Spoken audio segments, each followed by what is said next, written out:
All right, y'all. So tap that screen, tap that screen. We're going to get more people in here, get more discussions going. Once again, happy Juneteenth. For the person who just requested,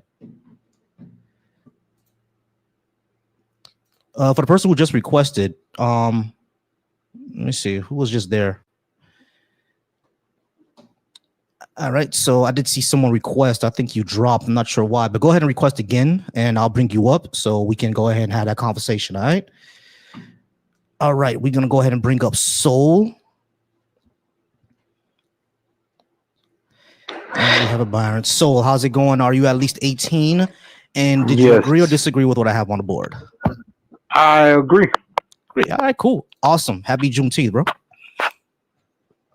Same to you. All right. Now, this is more for opposition, but you're more than welcome to stay up because yesterday it got crazy, and you know how that go. And I mean, you know how that go. But just give me 1 second, Soul. Let me talk to Byron real quickly. Let's see, Byron, how's it going? Are you at least 18? And did you agree or disagree with what I have on the board? Yeah, I'm 42, and I agree with what you have on the board. Okay. But you just got to let me ask one thing. I want to ask you one thing. Do you mind? Sure. All right. So check this out.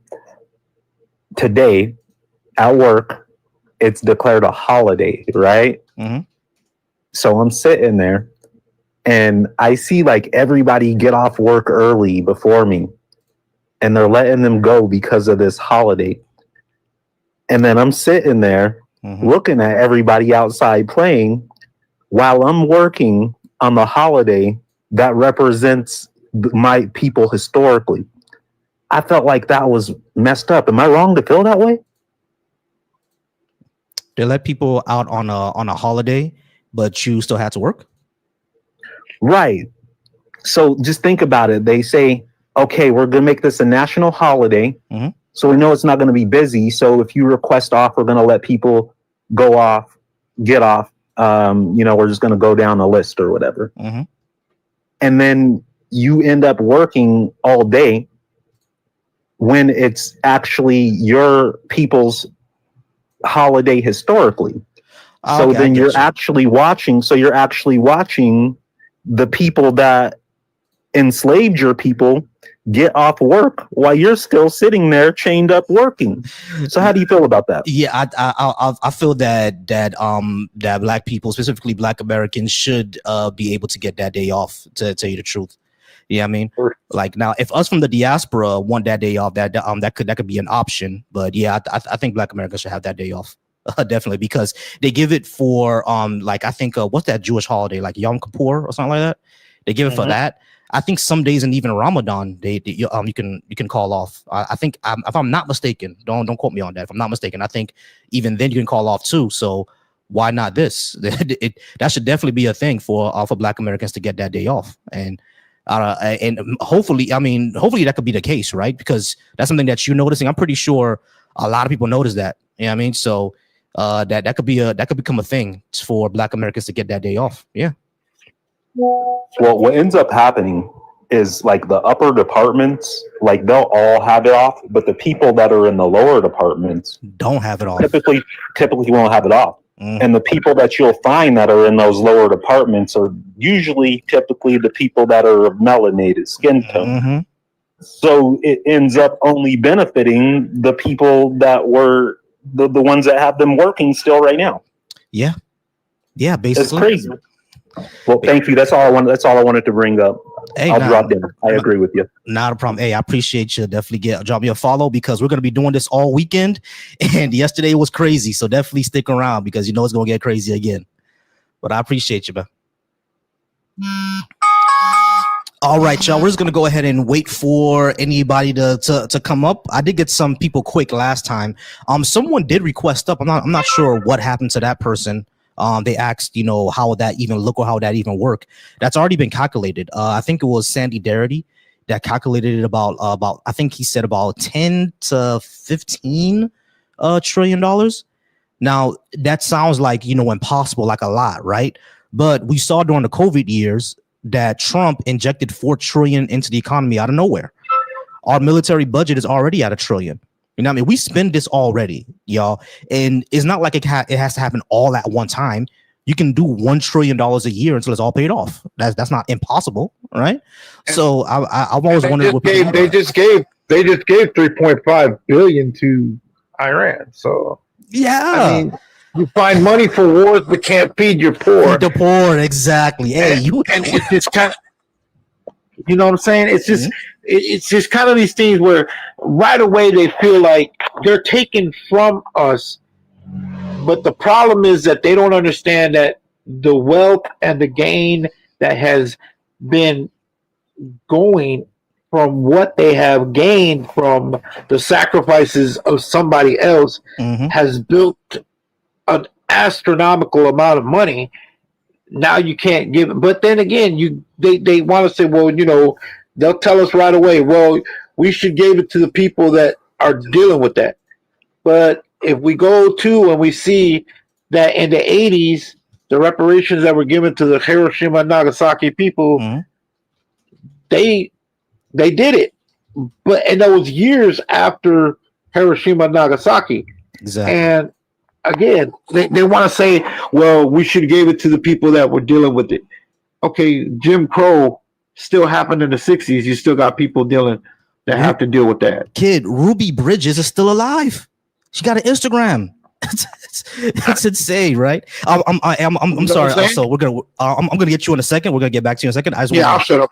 No problem. I just want to get to the other ones. Of course, you could chime in because you are Black American, so this involves you like more than it involves me. So I just want to get to the other guest. All right, give me 1 second. All right, Bread Pitt, how's it going, Bread? Are you at least 18? And did you agree or disagree with what I have on the board? Oh, I absolutely disagree. 100%, 100,000%. I got you, Brett. Give me 1 second, okay? Pimp Juice, are you at least 18? And did you agree or disagree? Oh yeah, I'm almost 40, and I actually agree. Okay, cool. Stay up here for me, all right? Saleh, I see you there up there, Saleh. Saleh, are you at least 18? And did you agree or disagree? I am 18. I disagree. Disagree. Okay, cool. All right, guys. Now Soul and Pimp Juice, they're kind of on my side of this. Let's not try to jump Bread or Saleh. So guys, give me a second. I'm gonna talk to him for a few minutes, and then we're gonna get to you guys. All right. All right. So Bread, how's it going? You say you did disagree. I'm gonna put some time on the clock for us to speak.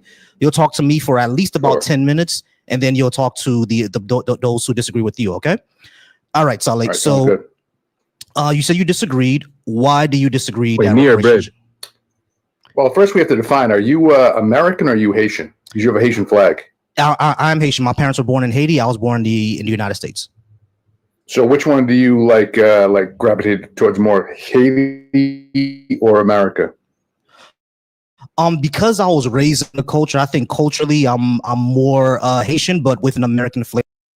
Black American culture, you know, influenced the way that I speak, the way that I dress, a lot of my mannerisms, all that came from Black American culture. So even though I speak, you know, Haitian Creole and I still eat Haitian food and everything like that, the way that I move through life has been influenced heavily by Black American culture. So question, if I think Haitian independence was like in 1804, right? Correct. So you've had no YT influence. Why aren't you living in Haiti right now? I'm not living in Haiti right now because my parents moved here in the 1977 at the point where things in Haiti were very, very tense, and the dictator at that time was taking out opposition party. So my parents had to flee. My dad was opposition party, and now that he was a college student, so he had to flee. And my mom, her parents just wanted a better life for her, so they just sent her away. Oh, so they wanted a better life, so they fled from an all-black area to a more majority white area, correct? Well, they fled to where there was more opportunities and had proximity. So yeah, that was so a more European like based society, correct? It wasn't about it being European. It was about the opportunities. I'm not sure what this has to do with reparations for Black Americans, though. Oh, well, the thing is I'm trying to set like some kind of foundation. Because no, there's no foundation here. There's no foundation here. This is about Black Americans. This is about them deserve reparations. My parents and the reason why they came over here have nothing to do with that. I know you can't handle the heat. Okay, but moving on. No, I'm handling the heat just fine. I'm just saying that what you're talking about has nothing to do with the subject. Oh, sure it does, because No, it you have a doesn't. Haitian flag in your name. Irrelevant. Right? Irrelevant. You're saying Irrelevant. Brad Pitt. The question is Black Americans deserve reparations. Me being Haitian and saying that my cousins in America deserve reparations have jack shit to do with that. The reason my parents came over have jack shit to do with that. You said you disagree with Black Americans getting reparations. Hold on. Okay. So you said you disagree with Black Americans getting reparations. The question is the question then becomes why? Me being Haitian has nothing to do with that. Okay, sure. So the war on poverty. Do you know how much the government, the United States government, has invested in the war on poverty since the 1970s? Do you know? Lot. I mean, what's a lot? Not enough. I'm trying to see if you know things. Yeah. What's a lot mean? A lot means multi-billions. What's your point? No, not multi-billions, multi-trillions. Do you know?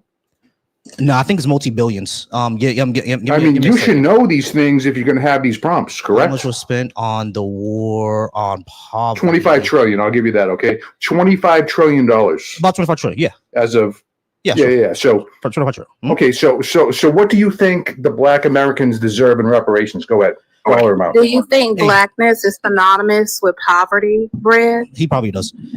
So give me 1 second, Anita. Annie. I promise I'm gonna get you in on this. So Black Americans, as far as what Sandy Darity was able to calculate, is about $800,000 to each family. Okay, so the thing is let's calculate these. So there's about $15 trillion. 7 million. So again, we've spent, just alone on the war on poverty, we spent probably 25 trillion. Now, what do you think Black Americans today, on average, have put back into the U.S. tax-based system on average every year? Go ahead. I don't know. What's the percentage? Like 10%, You know 20%? how flawed these stats are because you think it's blackness white is stats now. synonymous. No, you think blackness is you guys can't argue synonymous. facts. No, that's not that's facts. Not That's doing. propaganda because you think poverty is synonymous with blackness, and it's not. Black people in America couldn't even access the New Deal. Well, let 'em they go. couldn't Come access on. GI Bill. They couldn't his point access across. these things. So am I talking? He These said 10 million. Okay. Hold disinformation. on. Everybody pause. Yes, you can. You can talk to me. The fact, you said how much percentage are they putting back into the tax base? The problem is, Brett, is that this still has nothing to do with reparations. Because how much they put into the tax base is irrelevant because the Japanese got reparations. And hold on, shut up for a second. The Japanese got reparations. Okay, get emotional. Shut up for a second. The Japanese got reparations, and they don't put as much into the tax base as Black Americans or white people, but they still got reparations. So asking how much they put into asking how much they put into the tax base is irrelevant. And now, not only that, poor people who are disproportionately poor are always going to put less into the tax base. The question that you need to ask is, why are Black people disproportionately poor?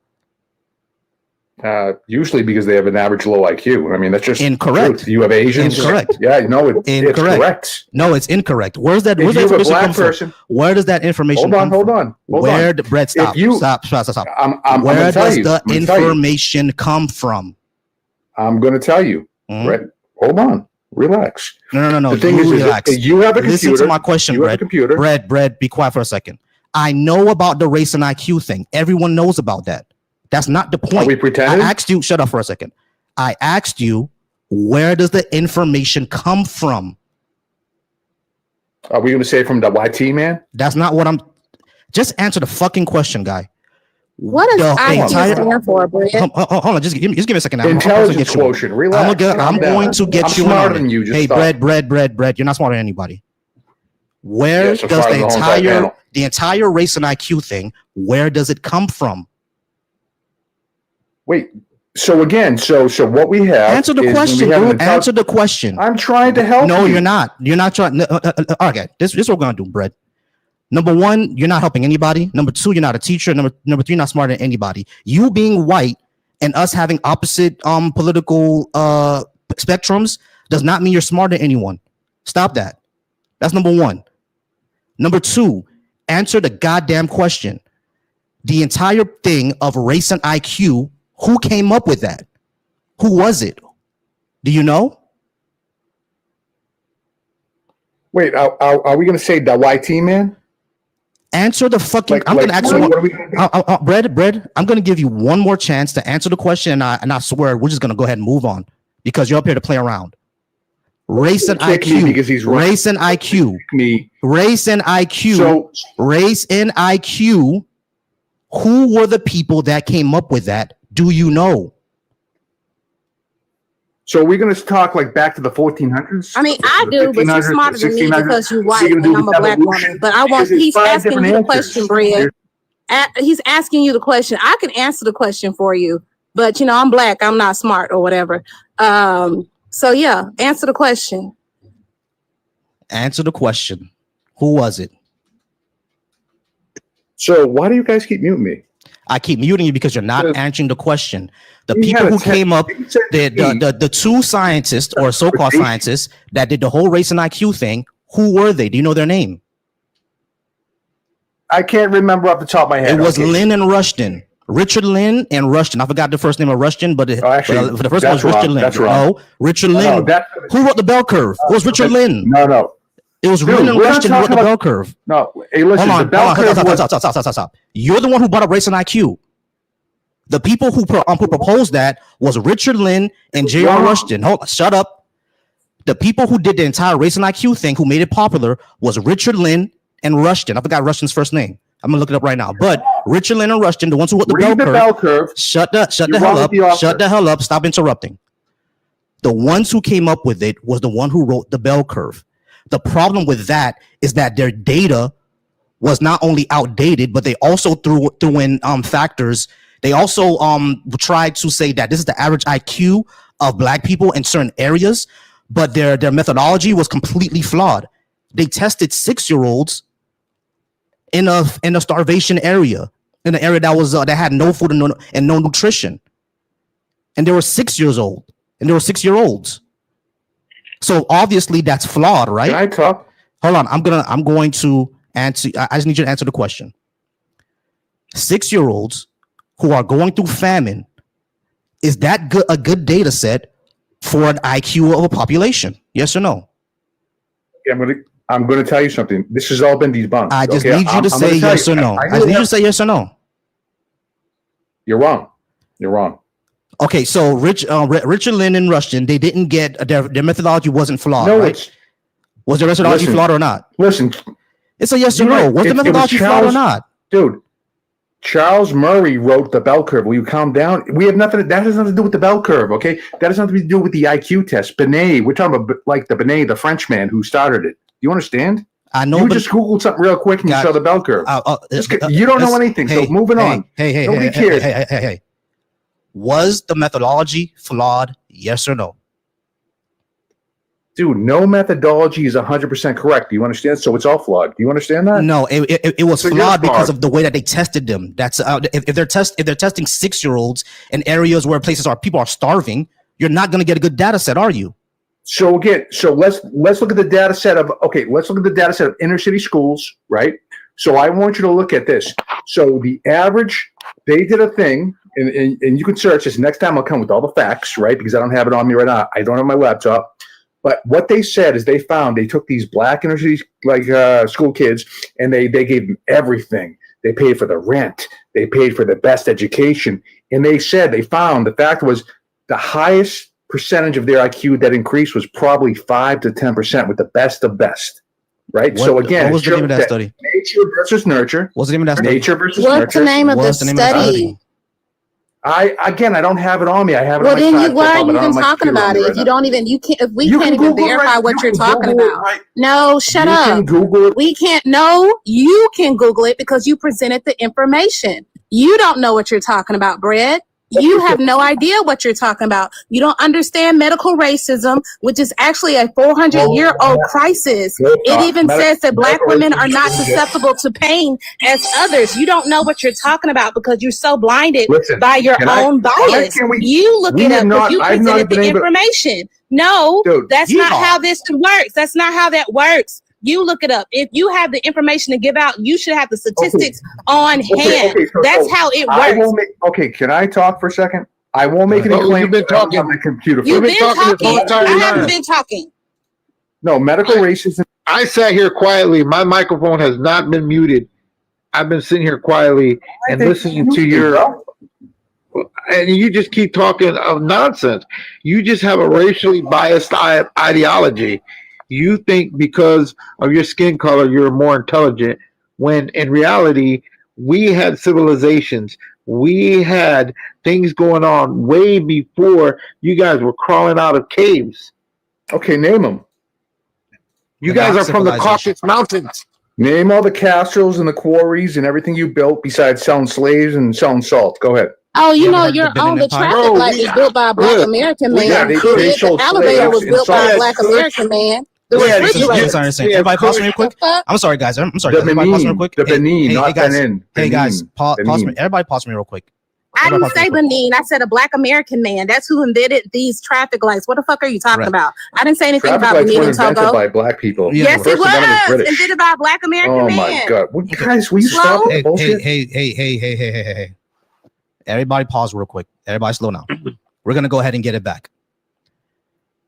When it comes to reparations, right? When you say the entire thing about IQ, we know that's incorrect because that's not the reason why Black Americans are more in poverty. We know they were put more in poverty due to things like black codes, due to things like discrimination, due to things like redlining. That's the reason that poverty happened within the Black community. No other community was redlined. None. So you can't claim that IQ is the reason when they were never given the proper chances. And when they are given the proper chances, we do see that Black people succeed, don't we? When they're giving the equal opportunity. Whenever a Black person is given equal opportunity towards a white person, they succeed, don't they? And a good example of that is sports. Sports is the most merit-based thing. Hold on, shut up. Shut up. Sports is the most merit-based things that you can have. Shut up. Sports, shut up. Sports is the most merit-based things that you can have. And when they were given equal opportunity in sports, you saw what happened. So yeah, it's a physical thing. It's a physical thing. Hold on, shut up. Don't compare us to animals again. It's shut up. So it is a physical thing. Everyone knows the physical thing. But Black people are still given less opportunities when it comes to education, when it comes to financial aid, and when it comes to medicine. There are less opportunities there. Could you, like you said with me, I will concede the IQ thing for now because I don't have all the facts. But could you prove what you just said right now? Go ahead.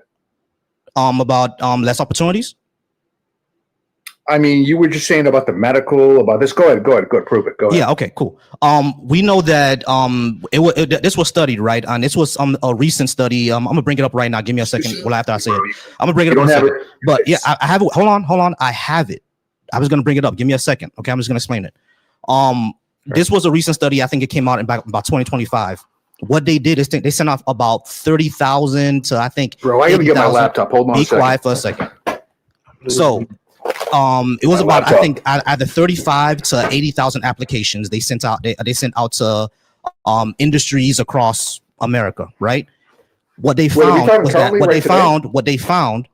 that when the applicant was Black, even if they had the same education and the same experience as a white applicant, they got less callbacks or they got ghosted completely. Oh my God, that one study that was like totally like SJW like reinforced. Okay, dude, that's one study. That was the stupidest thing ever. What do you mean by SJW reinforced? What does that mean? That doesn't mean anything. Listen, hey, hold on a second. So you don't even know, like me, I don't know how studies exactly calculate. What happened? Did he talk? I think you're glitching, bro. What happened? He's glitching. Yeah, you guys. I would like to conversate with Brett because I think I found a way for him to be willing to pay the reparations. Go ahead, talk. How about this? You know what I'm saying? There's been damage done. There's no way you can't say there hasn't been. Okay. Of course there is. Now, how about this, dude? How about this? The people that take the reparations, them and their family leave America forever. Would you pay it? That sounds awesome. And I think the Black people who don't do anything should leave America. Here's the problem. Hang on, buddy. Here's the problem, right? The reparations have to come from somewhere. So you have to give an incentive for people to give them, right? So we have to figure out something because, like, you know what I'm saying? They were taken from their land.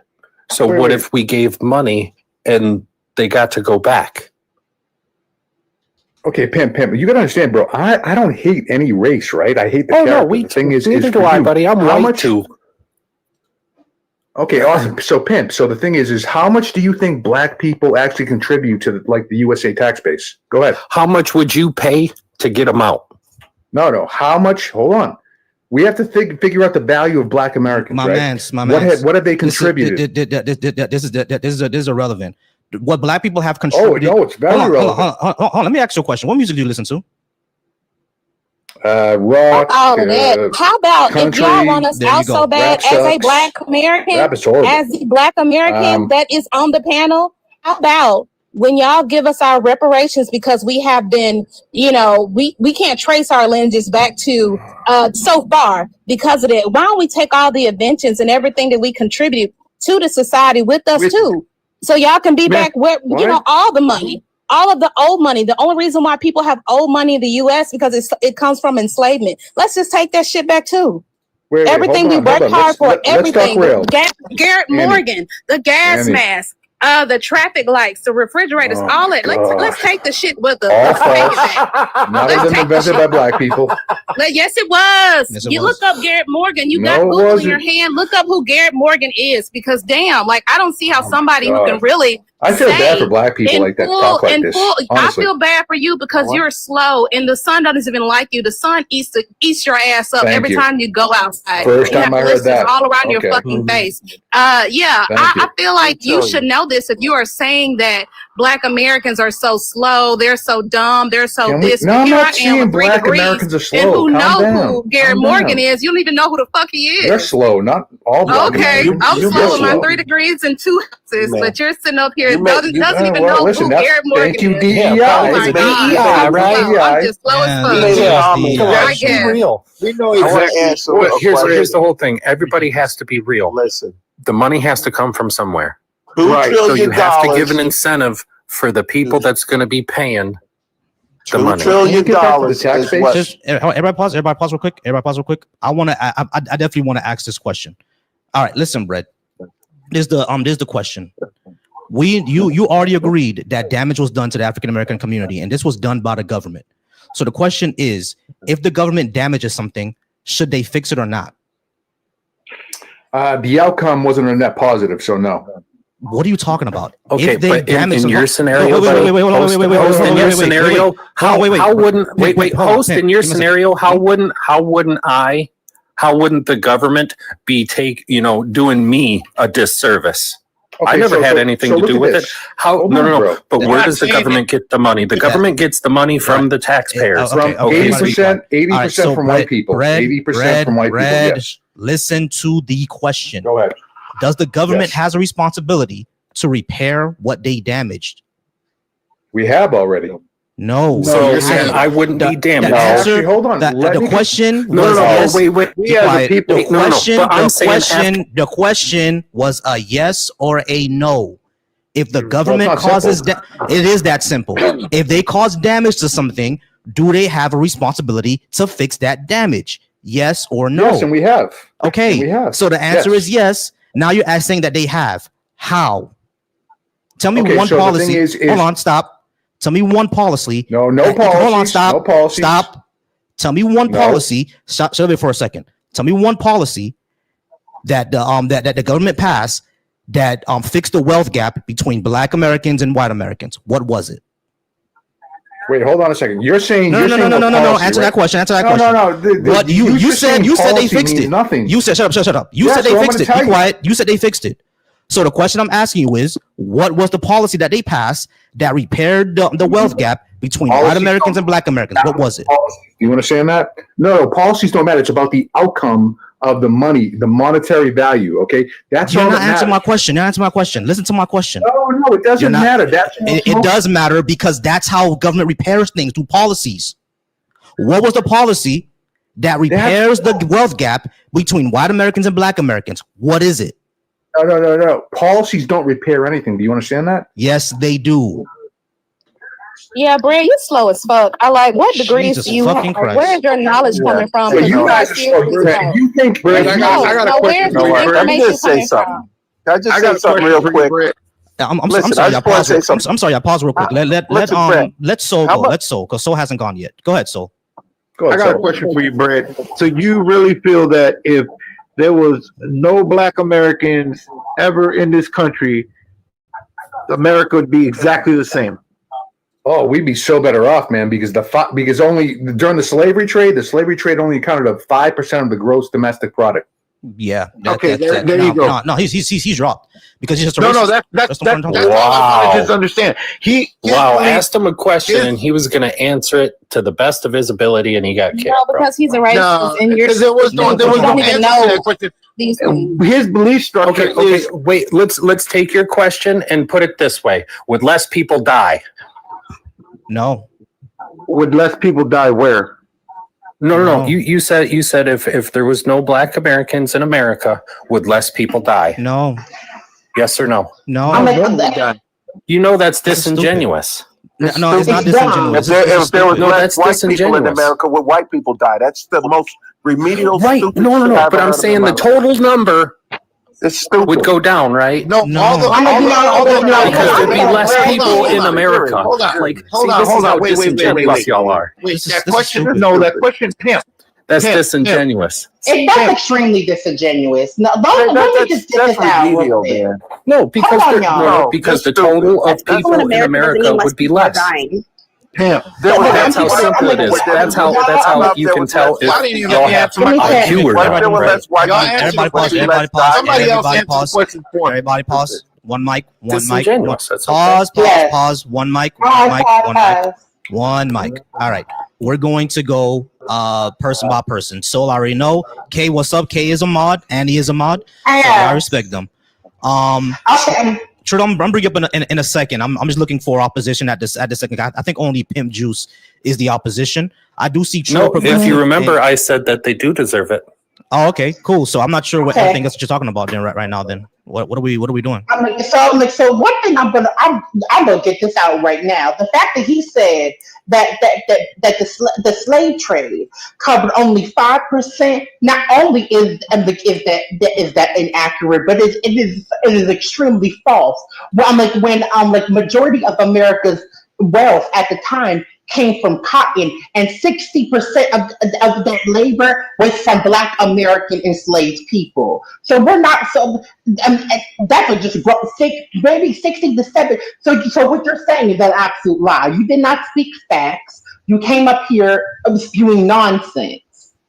But America would not even exist without you lazy Europeans. Was there Black slave owners? Sir, they only counted 1% of all slave owners, and majority of yeah, 1%. Let's be real. Anyway, so as I was saying, and don't come off mute again. Disingenuous people. Who's the one who said how much did the Black people contribute to the community? Was that this guy who just got kicked? I'm like, I'll just kick them because one, coming up. The whole talking point of enslaved, Black enslavers, one that was a small encourage. Number two, a majority of them were not only slaves; they were actually buying their family out. Mm-hmm. So and they did that. They did that by purchasing their family. They were purchasing their family's freedom a lot of times. So y'all don't even know what the fuck y'all be talking about. Exactly. Even if there wasn't, I don't know why they were talking about it like Black people still weren't the victims of it. Even if that wasn't the case, Black people were still the ones who were affected. Exactly. All right, guys. Let's contribute $2 trillion to the American economy, just so they know that. Exactly. Yeah, but my thing is, white slave owners got reparations for their property loss, which was us. Native Americans got reparations, and white people were so greedy, so trash that they, started to, pay $5. If you give me $5, you get to be on the doll scrolls, all that other shit. Like, it wasn't regulated; they were stealing from them. Like, who else got reparations? The JEWS got reparations, and they weren't even, they didn't even face any hardship in the US of A. So it's just like those descendants got reparations. So how can you try to have an argument for Black people, with Black American people, with everything that we contributed to the US of A? These idiots try to laugh at me. They don't even know who Garrett A. Morgan is. They don't even know the refrigerators they have is because of a Black American man. The traffic light, the gas mask, they don't know shit. And you campaign for Black American people not to get reparations, or we have a low intelligence or whatnot. And this idiot probably doesn't even know what intelligence quotients, emotional quotients, adaptability quotients, how it was formed and what it represents. They are slow. They are just trying to cope with the fact that they are, I can say a lot, but this ain't my life, but they're trying to cope with a lot of feelings that is encompassed in lack, not feeling enough, not having enough, not being surpassed by people who you deem that are lesser than, or you think that are lesser than because of your own racial bias. That's what they're dealing with. That's what we're seeing. We're seeing a lot of narcissism on the panel. How the fuck you gonna laugh at something that you don't know anything about? Oh my gosh, yes, the refrigerator that you use every day was created by a Black man. But I'm sorry, host. But all good. I'm sorry, but just pause me real quick. I'm gonna make a couple of announcements. I do appreciate everybody who's here and everybody who's joining in on the panel. Once again, if you're watching me from YouTube or Twitch or Facebook, the link to join is right here, tiny.cc/Volcy live. You'll be able to talk to the panel. I do see everybody who's talking in the comments. You guys can come on up once we have a space. I think everyone here right now is, Queen of the Trill, you say you disagree. I'm gonna get you in a second. Eminem, are you there? And did you agree or disagree with the prompt? You there, Eminem? Yeah, okay. You agree or disagree with the prompt? That's like disagree. I'm not even gonna lie because cool. Hold on. Wait. Pause me real quick. All right, Shumpy or Schlumpy, the one with the Drake PFP. I'm just gonna call you Drake. Did you agree or disagree with the prompt? Is it if Black American kids should get reparations? Yeah, that's the prompt. You agree or disagree? I agree. You agree. Okay, cool. Pause on for me real quick, because I do wanna talk to Trill. Mickey, I'm sorry I didn't introduce you, but the only reason I didn't bring Trill up is because I was trying to make room for opposition. That's the only reason. By the way, Trill, I saw you. Don't worry. I don't want you to think I was ignoring you. I saw you in the guest request. I promise I'm gonna get you up as soon as I can. Gotcha. All right, so we're gonna talk to Queen of the Trill. She said that she did disagree, and then we're gonna talk to Eminem afterwards. All right, guys. No one tried not to jump her. It's because I think we all agree. So this could get pretty tense. All right, Queen, go ahead and talk to us. Are you at least 18, and why did you disagree with reparations?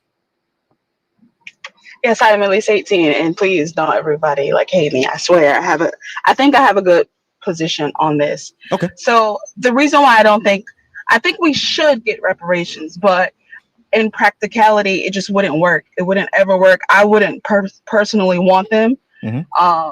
Nothing from this government, nothing from this, especially from the government, but nothing from an oppressor would ever feel right to me. They can't make it right.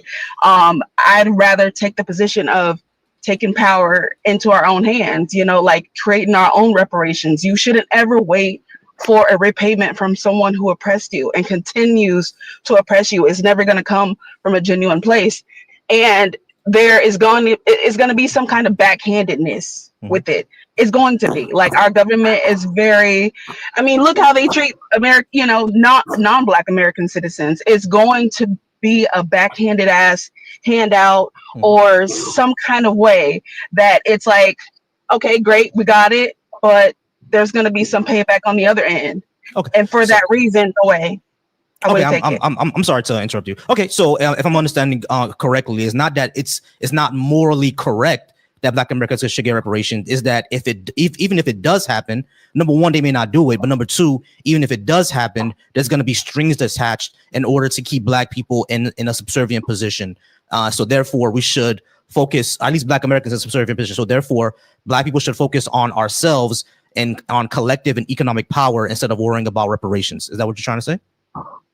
Yes, absolutely, 100%. Okay, you put it into way better words. Thank you. I got you. No, I could understand that position. What do you guys say to that? Can we do that simultaneously? Because I'm not waiting on a check. I'm doing let me tell y'all, I'm really actively trying to propel the generations that's going to come after me and do everything that, you know, we need to do, what we should do. That's what we always have been doing, but that doesn't negate the fact that there was loss that we need to be compensated for. We have uncompensated labor and economic theft. Generations of enslaved Black Americans provided the foundational labor, cotton, all of these things, foundational labor, Wall Street, so much shit. Y'all don't understand. It gets so deep because there's so many companies now that are still benefiting off the labor from enslavement, and it built so much of the U.S. economy, all while being denied the right to accumulate personal wealth. You know, all of this, what's it called? Following emancipation, we had broken government promises, which, you know, Queen of Tree, I can agree with you on that. You know, they had a failure to fulfill the 1865 order, 40 acres and a mule. We still waiting on that 40 acres and a mule. Systemic housing and discrimination. The Yahtzees only, read between the lines, the Yahtzees only knew how to treat the JEWSs the way they did because they observed how America treated Black people. They only knew how that was the blueprint for the small part. Exactly. They only knew how to put them in ghettos or whatever because they watched how we were treated as Black American people. Black people, I don't even want to say Black Americans. They consider us 2/3 of human beings in the Constitution. They saw all of that shit. Their state sanctioned violence. We had a Black Wall Street. We had Memphis was prominent. We had Rosewood. We had all these places that they burned down to the ground because of jealousy and envy, because they couldn't measure up. They did not have the skill set coming out of the 20th century. They didn't have it. So in order for them to, you know, I guess even the playing field, they had to destroy so many businesses, so much property, you know, with eminent domain, stealing so much property, even with the disparities in opportunities. The soldiers that's coming out from World War I, World War II, they couldn't access the New Deal. Vietnam soldiers, they didn't access the GI Bill that I benefited from personally. I have 2 properties in 3 degrees, and I'm working on another one.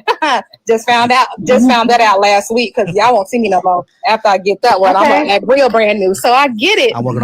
Like there's a lot of things that a lot of generations were deprived this economic value because of the government. You know, I feel like you shouldn't trust the government entirely, but if Uncle Sam has been using us for so long, hey, why don't we get compensated for it? Why don't we use Uncle Sam? I agree. But yeah, that's just how I feel. But I understand her skepticism. I understand wholly and fully her skepticism because we've seen this bullshit time and time again. Same. Can I just add something? Because I think Kay wants to go, but I just want to add something.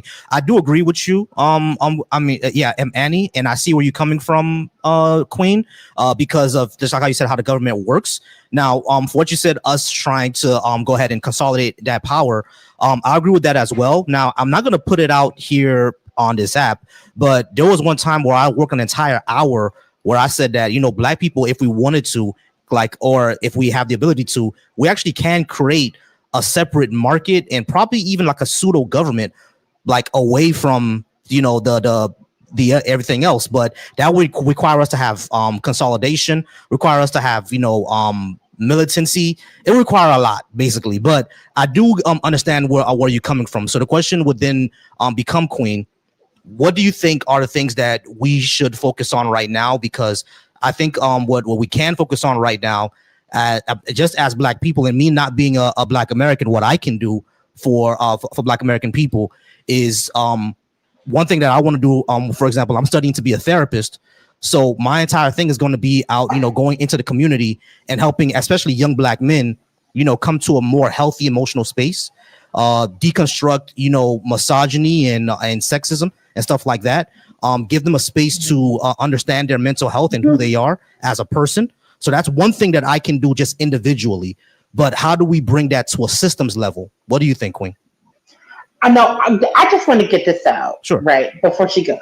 To Annie's point, they absolutely did use what Black Americans were going through. They used Jim Crow essentially as the blueprint for the smaller cause. But I want to mention that actually was not the only thing they used as the blueprint. For oppression, because if you actually look deeply. apartheid in South Africa, they used what we were going through at that time period as well to also lay the blueprint for that. So I want to name this Black Americans. America's oppression of Black Americans was so strategic, so well put together that people that have oppressed other groups have literally used that as the blueprint on how to oppress other marginalized groups of people, including Black South Africans and the JEWs. Mm-hmm. Exactly. But yeah, well, what do you think, Queen? Because this is something I can do individually, but I think we need like systemic changes, and I think there are ways to do that. But I'm curious on what you think. Okay, yeah, thank you. I definitely think that we should keep our conversations to ourselves. We shouldn't involve anybody else, and we shouldn't post it anywhere where it's accessible. Like, this needs to be very saying they need Black prisoners and stuff like that. Like, that's dry. That's dry. You shouldn't get in the comments saying things like that. People don't take that too cool. Wait, so I'm not sure what Eminem's talking about. Eminem, give us a second. Let Queen say what she was saying. I'll get you in a moment. Go ahead, Queen. What you were saying? Yeah. Just they study us. They study, and they have been studying us, and it's just crazy that everything. And we do it from a loving place. Like, we look out for we look out for each other. We're so, I think, as a people, we like to share information, and that is to our own detriment. If you study history, it's just to our own detriment. So we have to keep all of our information to ourselves and be very secretive about it.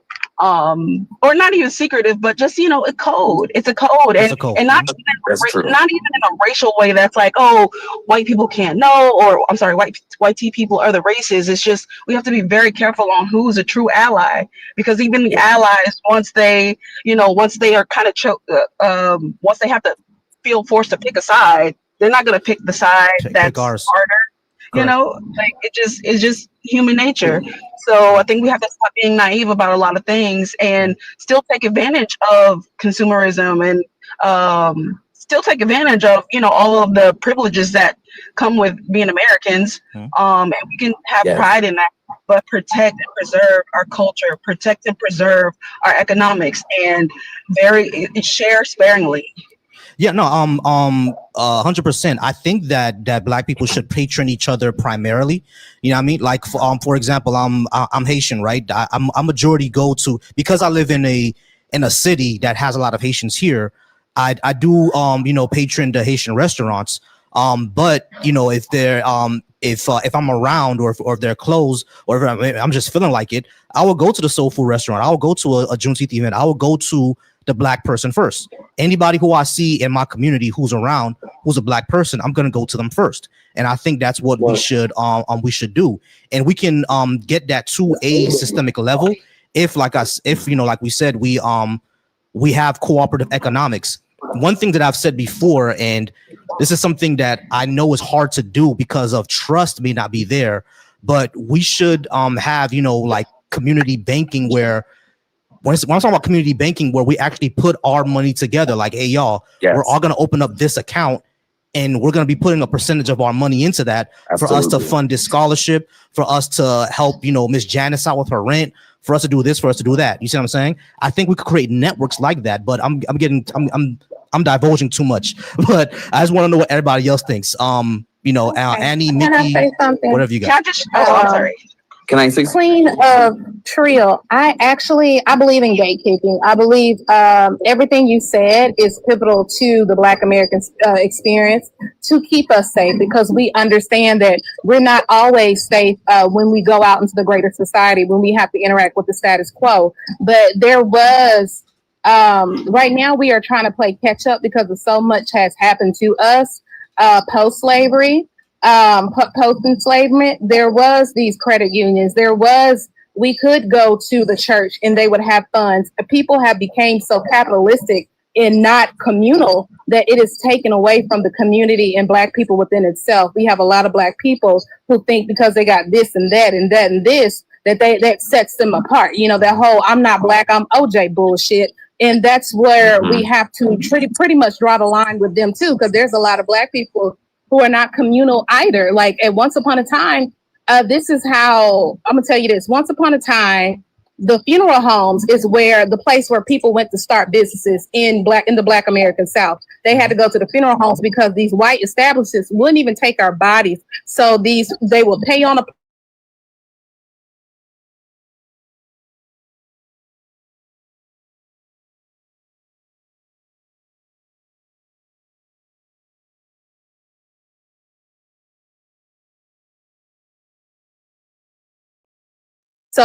they will pay on a plot, and they would that Nigerian man say it was. So when I had to explain on ID threat was so imminent. Now people are so disillusioned with thinking that they're other. If I can get in this neighborhood, that means I'm safe. No, we're seeing that with our babies. We're seeing that over and over again. You are Black first. You still have to operate in society as a Black person. But it's just, it's to the point, and I talk about the Black Panther Party as well. We have to understand, we have to be on the same mindset that we want to uplift and advance the community, because there's a lot of Black people a lot of white people that are in blackface that look like us that are not for us. And that is an issue as well. And also, I agree with you with the whiteness aspect.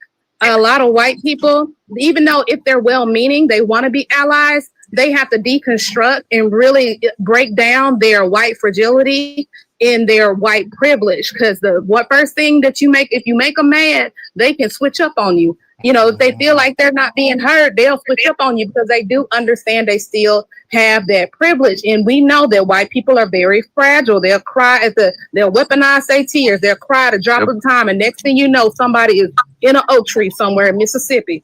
So yeah, I understand that. But a lot of people who have not been near that imminent threat or think they are so set apart from that imminent threat, they don't believe what my father would say, they don't believe fat meat greasy. I'm country as hell, y'all, but they don't believe it. They don't get it. I got you. I'm sorry. We're gonna continue the conversation. Give me 1 second. I have Sir here on my StreamYard. Sir, you can hear us all right now, correct? Yes, I can. Can you guys hear me? Yes. Yeah. Okay. Great. All right, sir. Now you did say that that you agree, but you wanted to add some comments to what we were talking about before. What did you have to say, sir? So I want to poke on what all three of you have said. I believe when I was trying to get on, I was switching over, and I believe Annie was saying she did not want reparations and did not agree with it. What else? And she wouldn't take them, I right? didn't say that. No. Or I'm sorry, did someone say that they would not take them? Yeah, that was Queen. But yeah, go ahead. Oh, excuse me. I apologize for that. I'm sorry. I was switching over. But so I partially agree with her in a sense, only because I feel like that would empower them and give them the idea, oh, look, we're helping the poor people out now. Okay, so now that we did this, you forget the past, right? So we want to avoid that.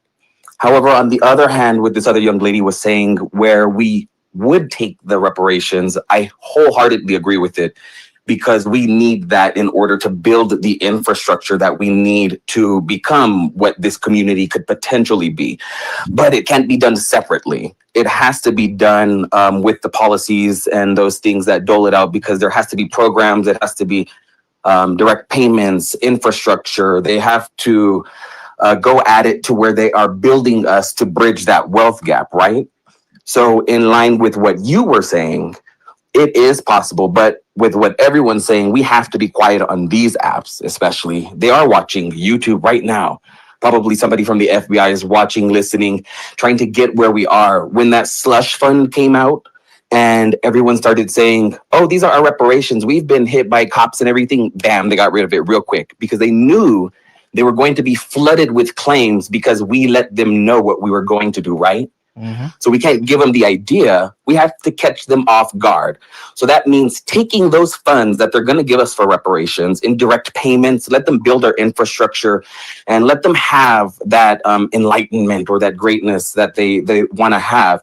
But with that direct funding that we get and every dollar that we get from the corporations that were created by these white Americans, we then have to take that money and, like you said, we need to build a coalition to where that money is strictly circulated within the Black community, which means we have to go out and buy land. I'm already working on something like this actually over here. I'm in far West Texas.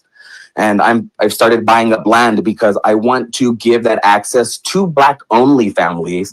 Because when these people made a Black only community, a white only community, nobody cared, nobody said anything, and they didn't get the reaction that they wanted. And now they're quiet about it. But as soon as we have that opportunity, we have to be careful with it. And then that's where we build our banks, make a Black Amazon. So that way we are only buying Black products and recirculating that dollar within our own community. Create that bank to where we get paid from our corporations. I work for the federal government, so my check's not going to touch Bank of America. It's going to go to X, Y, and Z Black Bank and keep it recirculating in there. And that's how I believe that we could build that wealth here. But we have to be absolutely careful because any move that they see, they'll take it as a threat. And at that moment, they'll end it completely. No, and you know something, sir. Well, one funny thing: those white communities, the reason why they fell apart because the food wasn't good. Exactly. There's seasons of nothing, but we have the opportunity. We have everything that this community, that this country's built upon, and we need to create spaces that are strictly for Black people. They have Trump's Twitter version. We can just make a Black Twitter or all join fan base. And create communities where we have to vet the Black people that we are bringing into these spaces, because we have to know that every Black person that we bring in has to be able to trust every other Black person. Correct. Just like they did back in the 30s, 40s, where they had secret things where they'd meet at night, go to juke joints, have secret meetings. We have to do those same things and let it circulate.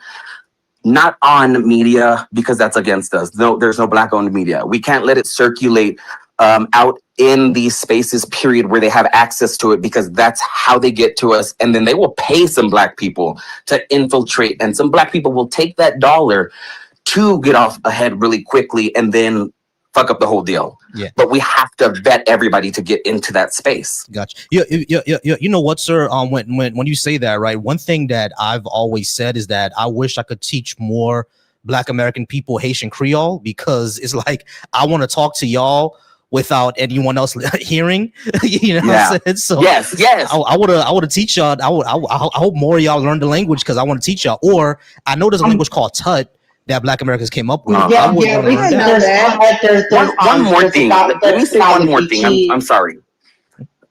So I live in far West Texas, and the land that I'm buying is in New Mexico.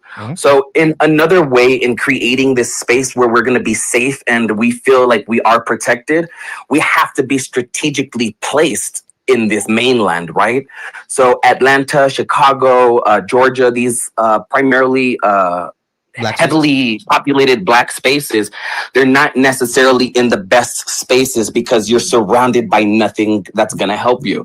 However, where I'm located, the land that I'm buying is directly over here on the Mexican border. So if worse comes to worse, if it does come to that point, Black people and Spanish people, we're allies. We just have to help them realize that what we're doing. I'm sorry? No, the only thing I disagree with what you're saying is that Black people and Hispanics are allies. That is, I think, when enslaved people would run to Mexico, they wouldn't give them back. Where I live, Mexico said when slavery was going on here in Texas, a lot of Black people moved down to Mexico. So the population in Mexico where I live, it's highly Black. It's very diverse. So a lot of people were helped by Mexican people because slavery was ended in Mexico before it was the United States by an Afro-Latino president.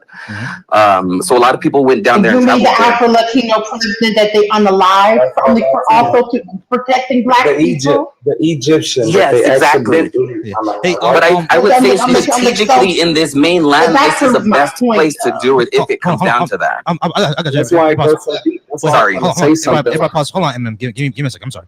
I'll pause real quick. But sir, you do kind of understand on right now why Black people don't really feel that Hispanics could be our allies? Or would you say that maybe more of the melanated, like the Black Hispanics, would be more of our allies, like the Afro-Mexicans, I might agree with that. Yeah, Afro-Colombians, Afro-Mexicans. Yeah, I think they could be our allies. But, possibly yes, but I'm going to say, but Hispanics is as a whole group now. Okay. Yeah. So I understand what she's saying. We're a lot more cautious with them now. You feel me? Yeah, I think it's the same thing. Like with this whole issue with Asian boycotting and thing, it's the same thing. Yeah. These other communities, they were used as pawns against us.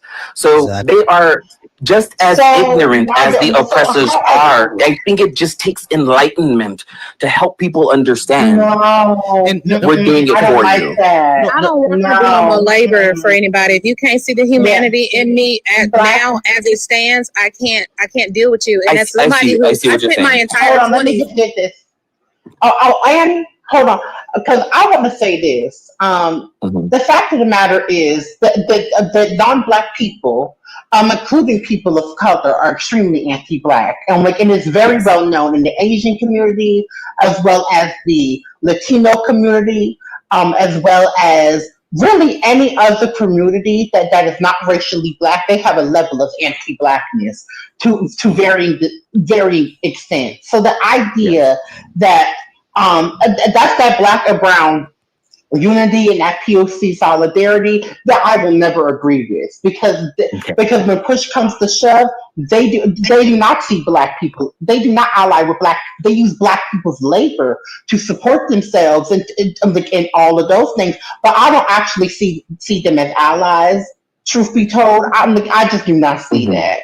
I see it as more as a strategy to get what we need to move ahead. I'll say this because there's Black people that look just like me in the Afro-Latino countries or the Latino countries, Hispanic countries. They treat them like shit too. They don't need, if they treat them like shit. They have a anti-Blackness in their own countries that they have to unpack. And this is from somebody who's been to Belize. This is somebody who spent 2 months in Guatemala. This is somebody who would go to Rosarito, Ensenada, Tijuana, Mexico all the time just to chill, go to Papas and Beer, whatever. They treat Black people strange too. This is somebody who's been walking down the street. Oh, how much? How much?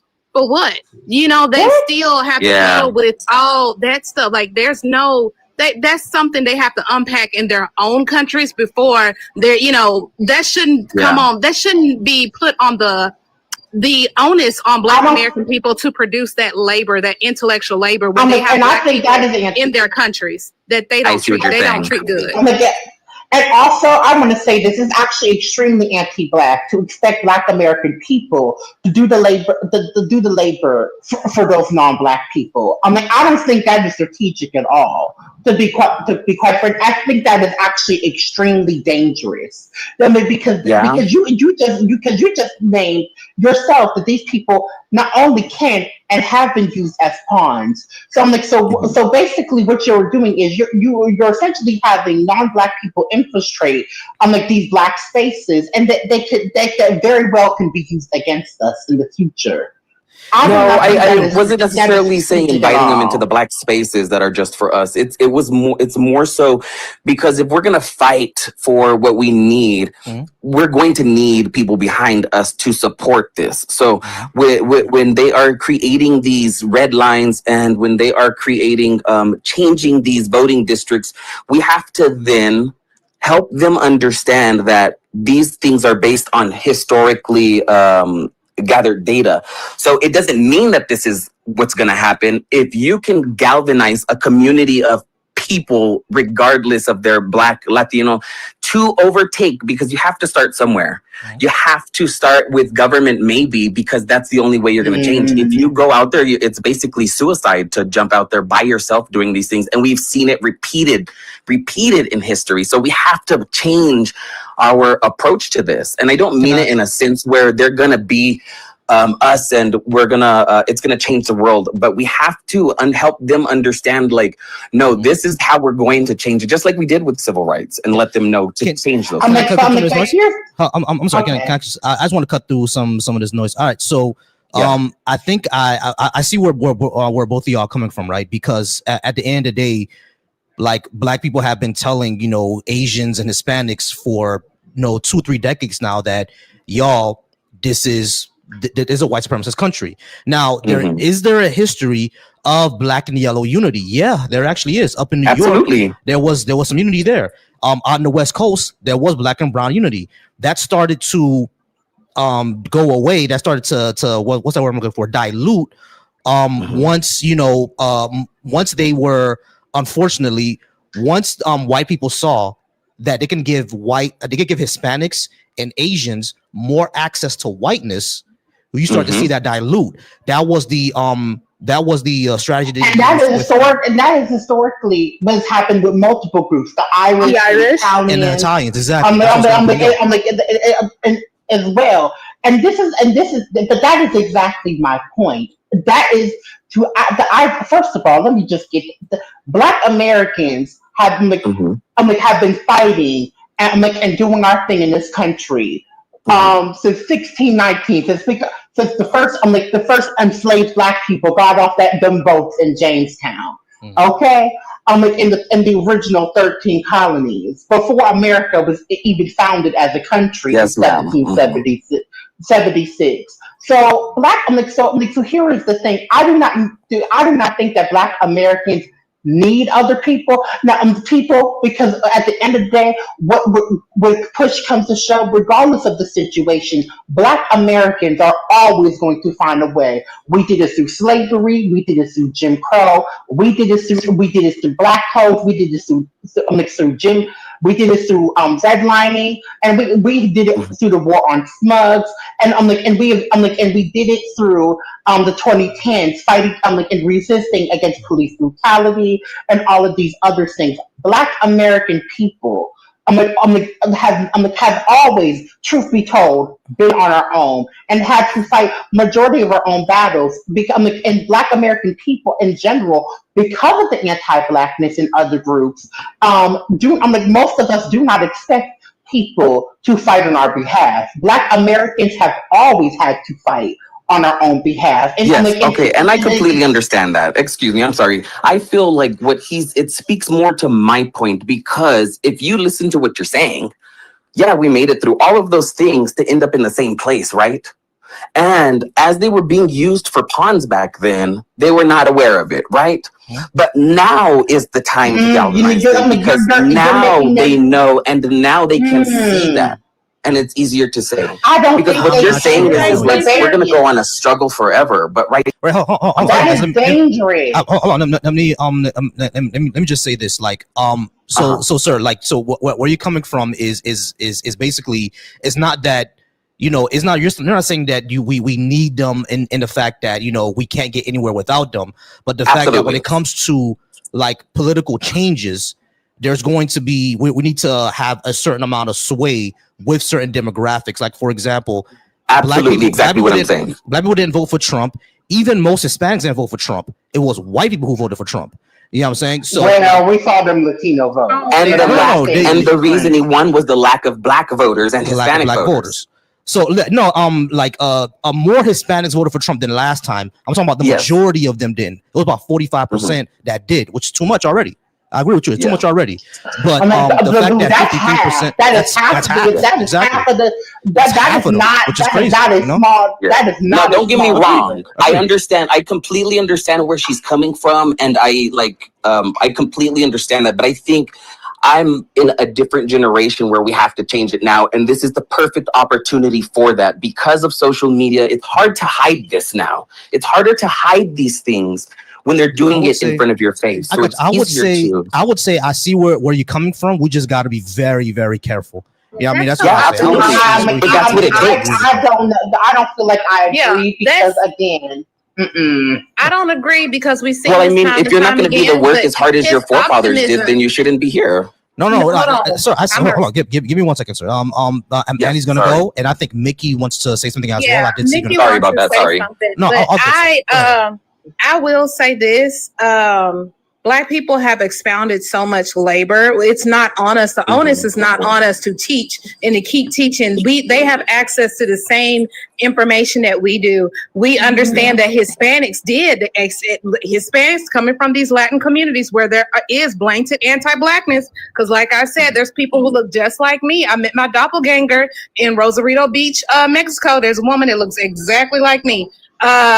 Yeah, so they have to deal with their own issues. Like you can't say, oh, if you're not willing to do the work, we are trying to do the work and preserving ourselves and preserving the generations coming after. What you're saying is very optimistic. It's beautiful, you know. But it's also anti-Black. But it's very dangerous for Black people. You are putting a lot of Black people in danger. So we have already spoken about the anti-Blackness in these communities that they are grappling with. And we can talk about, but what's it called? Baker's Rebellion, where, you know, people wanted to rise up. The Irish and the Black people wanted to rise up against, you know, the status quo, the big slave masters. So they had to create division.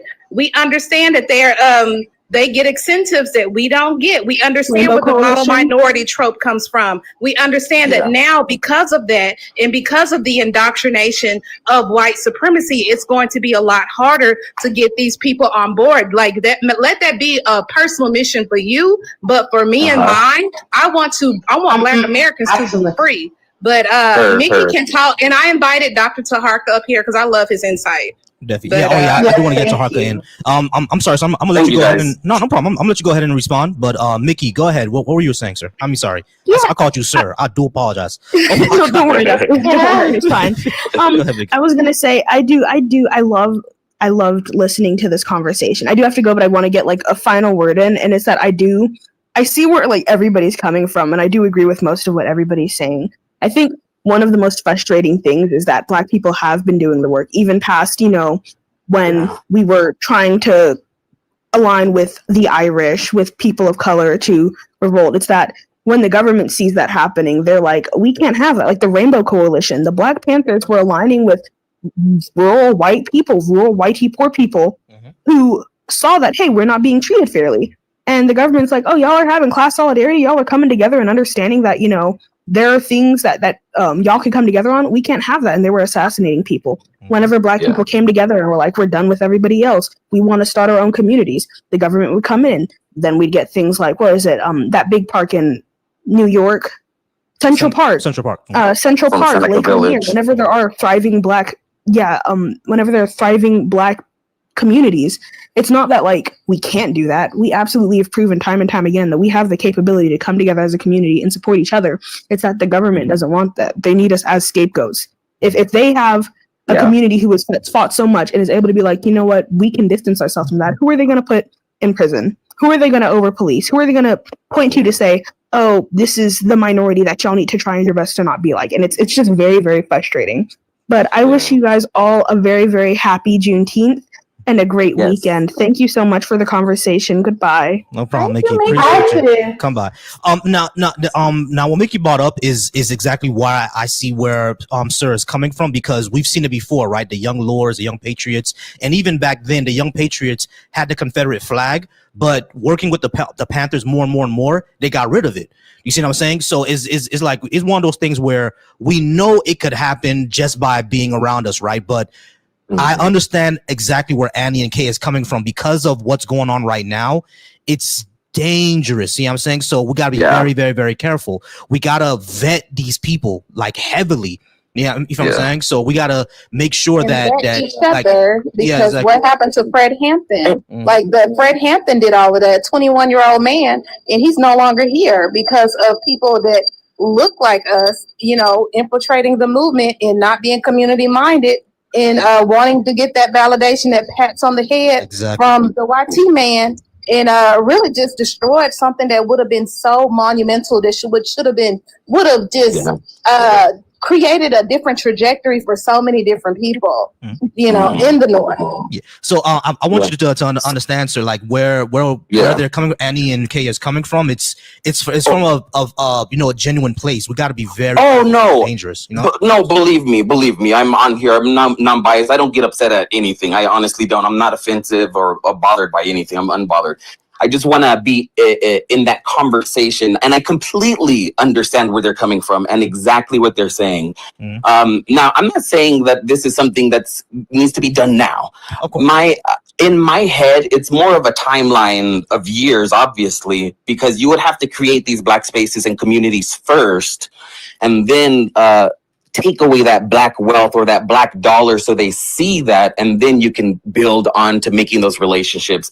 It wasn't anything that I was thinking right now in the current, weather situation, what's going on with everything, but I understand where they're coming from. I absolutely do. Okay, I got you. So we set up ourselves first, and then we seek out to see who can be that. Just like how the Panthers did. They had absolutely. Had an infrastructure. We have our first, banks. And then they don't have our Black dollars anymore. We're not supporting Walmart because we got Porters. We're not supporting Target because we got Jackie's or whatever. You know what I mean? So they're going to see the absence of that Black dollar, and at that point in time, they're not going to come groveling to us. They're going to try to create something to take that away, like, oh no, only Black businesses, no segregation, so on and so forth. But at that point in time, be too late. We will have amassed so much that it's going to be hard for them not to see what the picture is. And I don't know how to verbalize it if that makes sense. I'm sorry. I got you. Like, we set ourselves.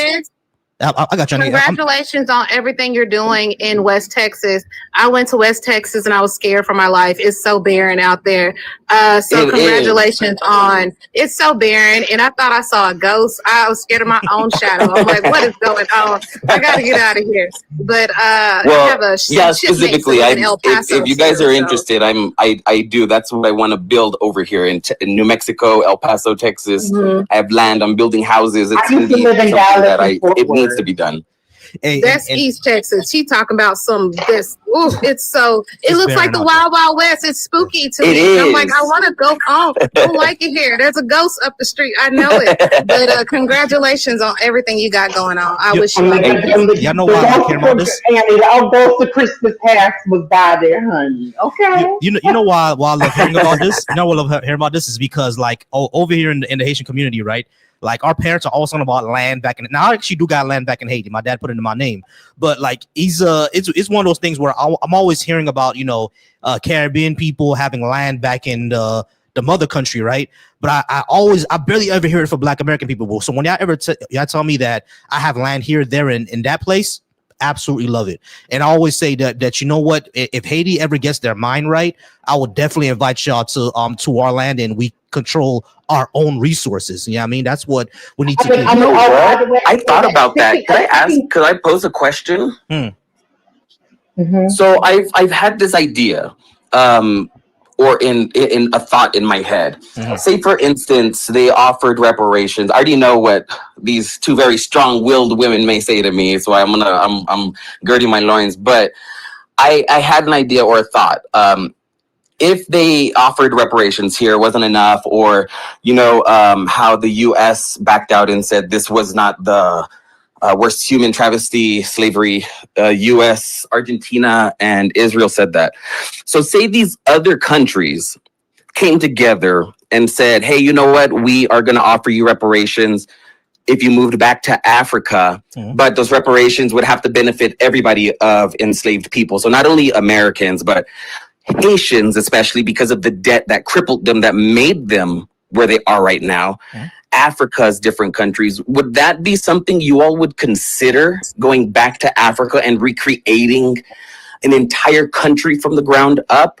Or is that too much work as well? Or is that more something where this is our country, we made it, and I'm going to stay here and fight for it? Well, I want to be an expat. Ultimately, when I turn about 45, I want to get the fuck up out of the US of A. Anyway, I do have land in Mississippi. I have a lot of land in Mississippi. But I feel like, again, you are putting a lot of labor on Black people, Black American people. France, I feel like France should give everything. I feel like France should be bankrupt. I feel like France should look like because of Haiti, in the middle of nowhere, Europe, because they owe Haiti so fucking much. We have to take that into account. Black Americans are owed reparations, but so is Haitians. So are these people. I want everybody to get their reparations because it's necessary and it's needed. I don't have that competitive mindset to where, like, oh my gosh, you need to do this or you need to do that. No, I don't feel like I should have to go to another country that I have been so detached from so far to build that country up and that economy up. When my legacy, I mean, say legacy, when my, that's another reason why we need reparations. My family did a genealogy test. We're so spread out everywhere. We cannot trace exactly where this was, or who these relatives are. We don't know. We have been disconnected from Africa because through centuries, generations, time, all of these things. We need reparations. Even here in America, they had breeding farms. There's people who can't trace their great grandparents because they were bred on a breeding farm. They were bred like cattle. They took a woman that was like not even a woman, a girl that was 14. She had, a body. She had her, menses. Go ahead and just blindfolded everybody, and it was like a rape fest. You know what I'm saying? Like, we are owed reparations for that because it not only did they get off through cotton and indigo and all of these things, they got off by us being the cattle, us being the product, us being the commodity. Yes, we're owed it, but so is our Haiti. superiority. So are all of these countries that are owed it from all these European countries. Fuck Europe. Europe should look like shit right now. Europe owes Haiti. Man, France owes Haiti every fucking thing, and they're still robbing Haiti. So yes, that's an issue. But I'm not doing no more labor. Like I'm chill. Like after I get this next degree, I'll change my name for real. Like I won't even know. Okay, go ahead. And I wanted to add into this. Go ahead, Kay. Yes.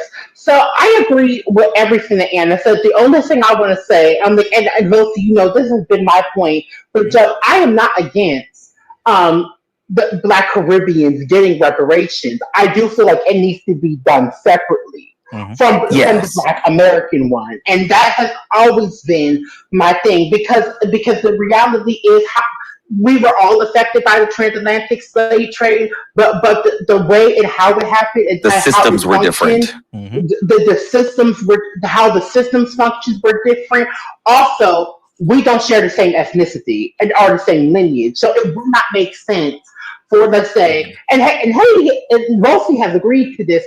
Let's say Volcy, to qualify in the same way that I would do for reparations in the United States. I would not agree with that. Right, but if you were talking about Haiti getting reparations from the French powers, I would absolutely have no. In fact, I would be riding with them together. I have no issue with that. I think England owes Jamaica as well. Quite England owes Black Americans too. We were the 13th British colony, but that's a whole other conversation that they're not even ready. It ain't just America, honey. It's Britain too. Okay? I'm like, don't get me. Let's not even have that conversation where that English blood that a lot of Black Americans have came from. We're not going to talk about that. We don't even talk about that. Yeah, and I wanted to add. Don't have me sounding like a pretendian while Taharka is on the panel because we ain't talking about it.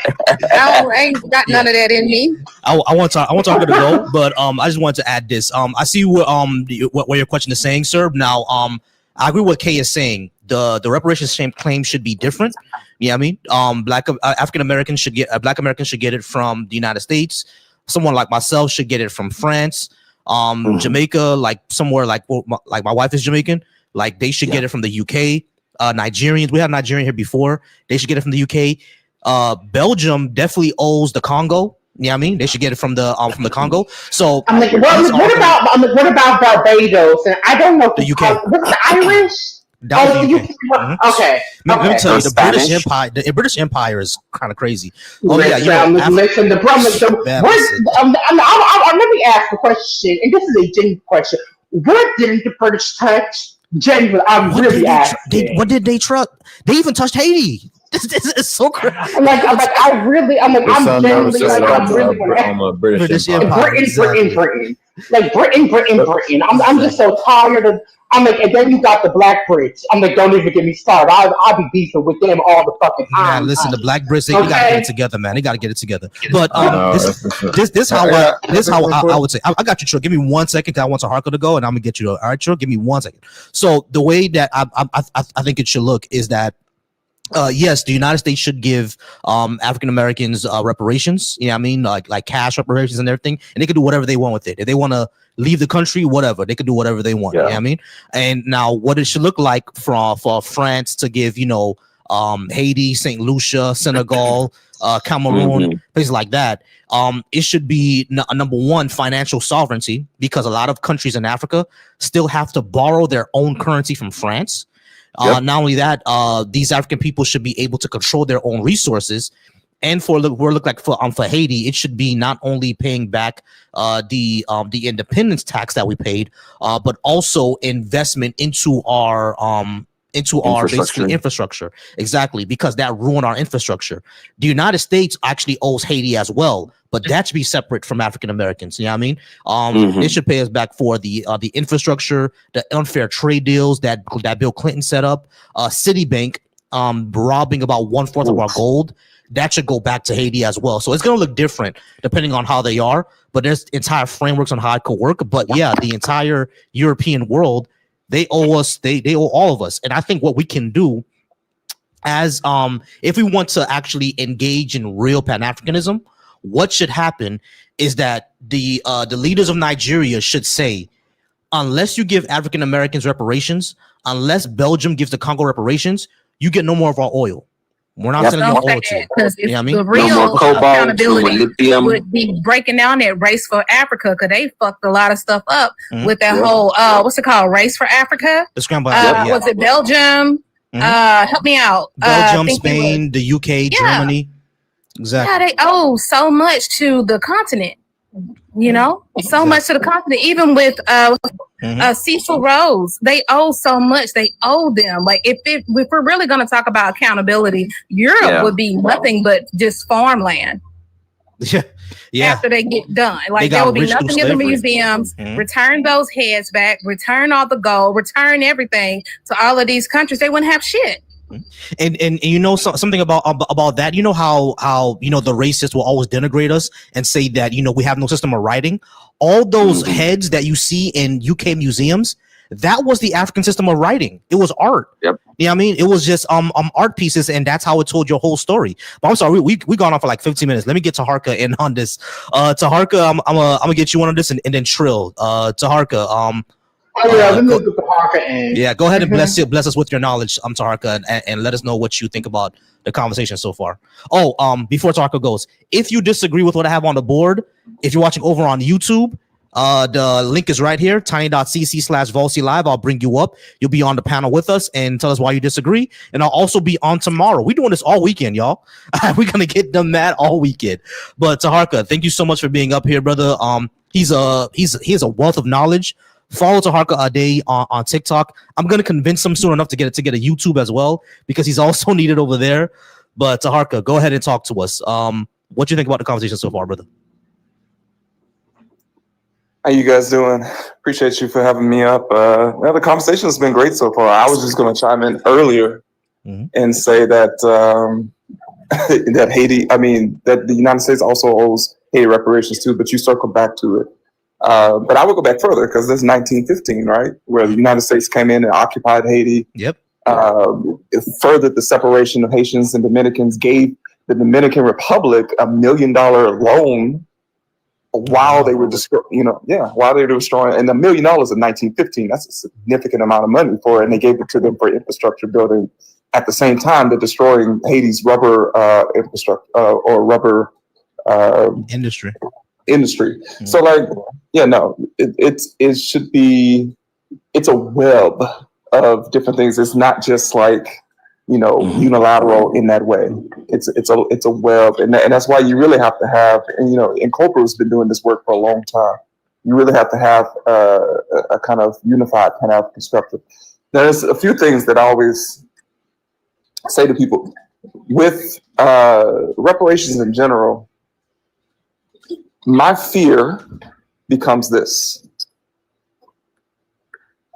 First, let me preface by saying we absolutely are owed it to the dollar. I mean, whatever that number is today, it used to be at $14 trillion. We are owed it. But whatever number that we do accept, you have to be very careful for a litany of different reasons. One, we don't have the social economic infrastructure to take in a city. I don't think many Black populations do. Haiti and a lot to take in that much money, if it is cash, and to actually be able to do something with it. I think there's going to be some positive things that are going to come out of it. Like I don't doubt the at all what African Americans specifically would do with the money. But what I'm saying is, if it becomes problematic in that way, you lose one thing. You lose moral authority, because from that point forward, 3 words will be said to you. From that point forward, and those words are, "We paid you." We paid you. Whatever you have to say here, we paid you. You didn't do what you were supposed to do with it. You did so. And I say that to roll over into this next suggestion or question I have for people all the time. Who are African Americans specifically when America no longer exists? Who are we? What do we do? What does that look like? Right? Because the truth is, nations fail. That's the historical reality. They rise and they fall. How do you ensure that the people, the culture, which is the people, continues? And we always have to be thinking about that. And I think on some level, most other groups that come to this country do think that way. They might not say it very consciously, but it's a very much so. We're using the tools of America to advance, but this idea that we go down with the ship of America, that's kind of what we've been attached to. Those are the chains that we have attached to us, and we should not be thinking that way. We really should be thinking of, and I think it would solve every other problem that we have if we are thinking of what are we doing, or what do we look like when this nation no longer exists. And I think that would solve everything. Now, these are valid questions. I do want to say this. Because of the history of Black Americans and how our ethnicity formed on the soil, we are, despite everything that we've been through, this is home. This is our home. This is the place that, for a lot of us and a majority of our ancestors, this is the only place that they have ever known. The only place. Our culture developed here. Language, history, all of those things developed here. I will be honest. If the United States were to fall, because a good chunk of who we are is it would be very. That it's hard. It's a really hard thing to swallow, because a lot of we've been through so much here. I know, but Kay, you got to get past that. You really got to get past that. I was mentioning I was on Father Trinity's live yesterday. There's a really good book. It's a children's book. It's like 20 pages. It's called Who Moved My Cheese? And the story is essentially, there's like 2 little humans, 2 mice, and they're in this maze. And this maze is their home. This is all they've known. There's all, and they know where to go and get their food. They go to this one particular place in their home to get their food. And then all of a sudden, the food disappears. Now, one of the humans noticed that the mice have been gone for weeks. They haven't even been paying attention to, the cheese disappearing. They noticed it and they just left. We didn't decide, something's changing. The landscape is changing. And instead of thinking there could be a moment where this no longer exists for us, they stayed around. And the moral of the story, like the end of the story, is basically they basically get out of their own way emotionally, and they go find some cheese somewhere else, right? But it's a powerful story because that's honestly how you have to kind of reconfigure your idea of, home really, because home are the people. Home is the people. It's not just the geography. People migrated all the time. Mm-hmm. You see what I'm Can I saying? mention something? Yeah, here's the thing. I feel that's kind of why I brought up what I was saying, because I was born and raised here in the States. I owe my culture to this. We brought this. We created this country, right? We did all of this. But in our 400 plus year history here, we've not really excelled or got to where we even want to be, right under there, not even to half of where we can be or where we want to be. So I can take what reparations, I can take wherever it's coming from. If it's come from the US, if the US decides not to give reparations, but the African Union says, we'll give you reparations and bring your wealth, bring your hard work, bring everything that you've got to us and help us build this country, I'm willing to go to another country to create my home there instead of sitting on this drowning ship. Because it's never going to be peaceful here, ever, even after reparations. Like to talk that is actually a good question to bring up, because I think this was a discussion that happened maybe 5 years ago with a few, I think online, and a few of my friends too, where people were saying, if America declines, if things start to go awry, what happens? Like one of my friends who's African American as well, he said that, bro, you can go back to Haiti and you'll be all right because you speak the language there. I just gotta stay here. You know what I mean? Now I told him, I'm like, bro, you my brother. You gonna come with Haiti with me. I'm not gonna let you stay here. You know what I'm saying? You coming with me. But I understood what he was coming with. Like, this is my home. We have this is our home. Yeah. Home everywhere is turmoil. Like Queen of Trio said something that was profound to me. She said, this is home, but it's an abusive group home. Like, we are attached to the US of A because we are Americans, rightfully. We've been here forever. But it's to the point where if we're on like you said, at what point do you get off a sinking ship? Like, Volcy's parents migrated because Haiti wasn't, giving them the resources in the community that they needed to thrive. Like, at one point, can we say for our generations, we might have to relocate and do something else or go somewhere else? But who's to say when we do relocate collectively, what's going to be there? Because we've seen what happened with the Great Migration, both of them. We've seen I'm a product of the Great Migration. With Reconstruction. We've seen this is home, but it could be an abusive group home. And it's like I was saying earlier today to my neighbor, to understand Black people in America and how we interact with the status quo, we have to understand narcissism or narcissistic abuse. We have to understand that no matter what we do, they are going to demonize us for our reaction to anything that goes on with them. So there's never going to be any justice. There's never going to be I don't say never, but it's going to be it's going to take more than what we've done previously. All the marching and shit, the talking, that's not going to happen. We have seen time and time again, this country doesn't respect anything but blood and money. And if we're not willing to spend money, we must, let me shut up. But you know what I'm saying? Like, but there's a lot of things that's keeping us from that. We got Christianity.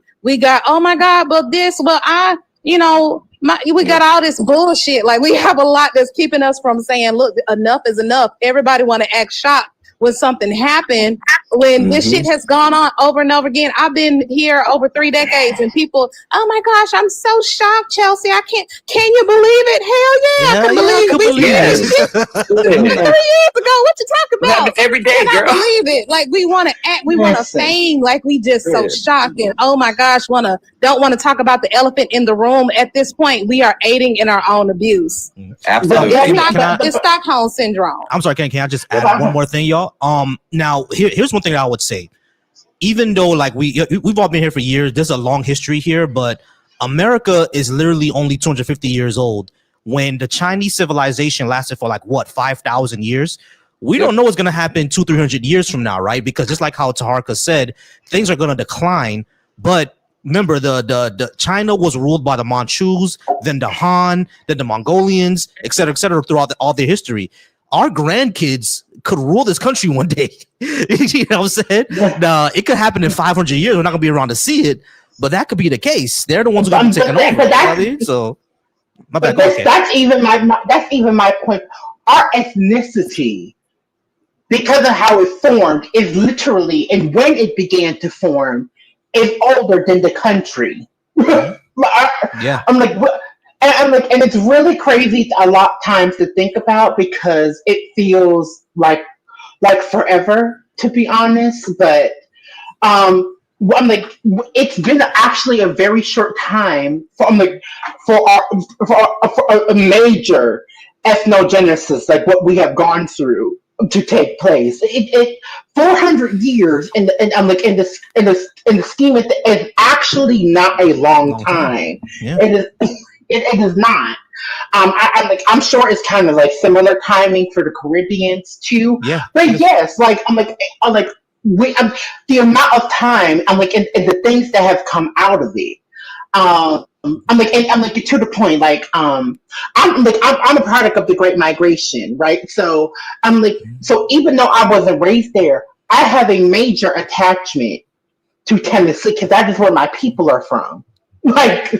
That is where my family is from. That is where I literally was just on Ancestry.com and literally traced my great-great-grandfather. And that was crazy. It came, by the way. Literally just did that. Happened in 20 minutes, actually, by the way. I'm like, it's amazing what you could find out with the census. You know what's crazy about that is that I actually have a cousin in New Orleans. She's like my 4th or 5th cousin or something like that. And I had no idea. She inboxed me on Ancestry just the other day. I'm about to answer her again right now. But yeah, I have a cousin over there. And I had no clue, you know, because she had no clue that she had Haitian in her. I had no clue that I had African American. It's kind of crazy. But Taharka, I do see your hand up. Go ahead, Taharka. Yeah, give me 1 second, Taharka. I promise I'm gonna get back to you. But Trill has been up here. He's been patient, and I thought I was gonna get to him back like 20-30 minutes ago, and we haven't yet. Just give me 1 second, Taharka. I'm gonna get to you. Trill, what did you want to add? What's up? I'm all right. I want to add that when it comes to the reparation stuff, I always find it funny how, like, when people when people want to make a deal, like, okay, let's say I do it, okay, like their proposal was always a penalty. Mm-hmm. You know, you ever notice that? It's like, okay, we'll give you reparations, but you have to leave America. Mm-hmm. Why? Like, why am I being penalized? Like, that's what I was saying. Why do we have to leave our home? I don't agree with that. Right. I shouldn't have to leave to get reparations. No one else had to leave to get reparations.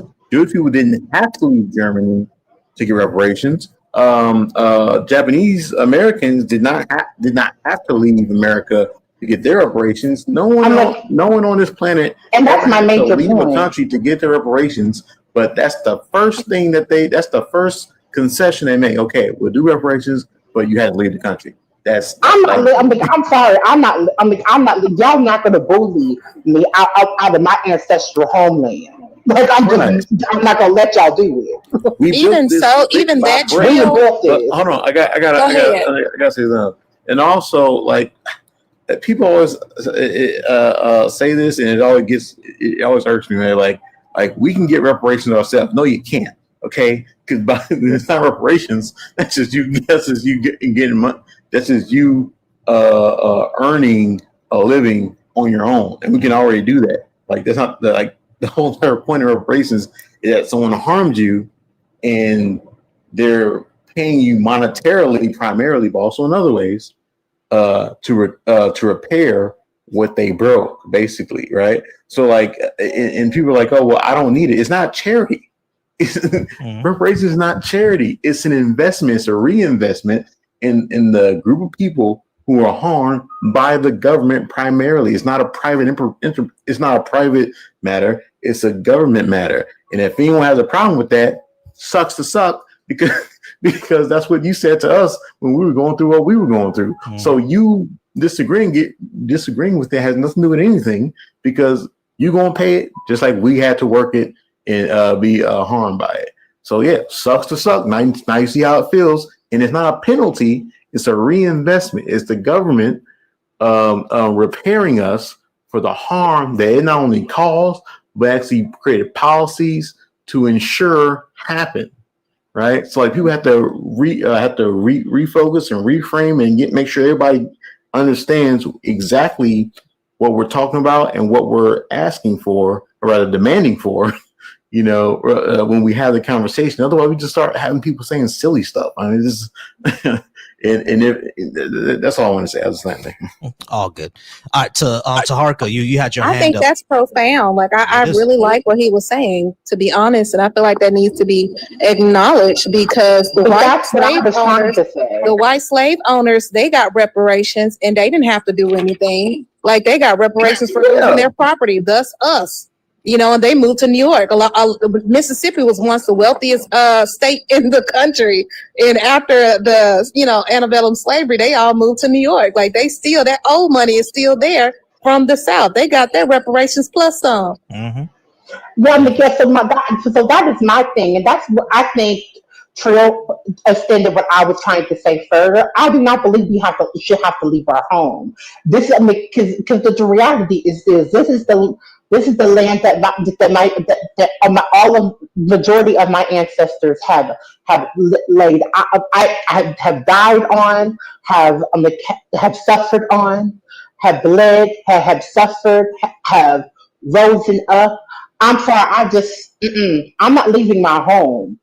I think the caveats are disingenuous, to be honest, because nobody else was faced with a caveat. The natives were, but we see how that happened with them. They are on reservations, suffering. But I think that like the caveats are just like, I hate that. Like why? Because like you said, Trill said the Jewish people didn't have to deal with it. I said the white slave owners didn't have to deal with it. None of that had to. None of that happened. Big Beige, what the fuck are you talking about? And stop cosplaying like you black, because everybody know you white. Maybe they don't, but you white. You've been on other panels. You are a white person. Big Beige, yeah, he's a white. Okay, yeah, we'll ignore Big Beige for now. Can I just ask one question to everyone? Yeah. Go ahead. Queen, just real quick, because I want to Harka and Sir has something to say as well. But go ahead. What was your question? My question is, I think I'm approaching it more from a once again, like a practicality, like how it happened, like I'm thinking about it in motion, and it just doesn't seem right. And therefore I just don't even like to entertain the idea. So, we use the analogy of, it being a narcissistic relationship, and in any narcissistic relationship, you're never getting an apology. You're never getting reciprocity. You're never getting, like a honest and heartfelt, empathetic apology. Like you're never getting your time back. You're never getting what you put into it.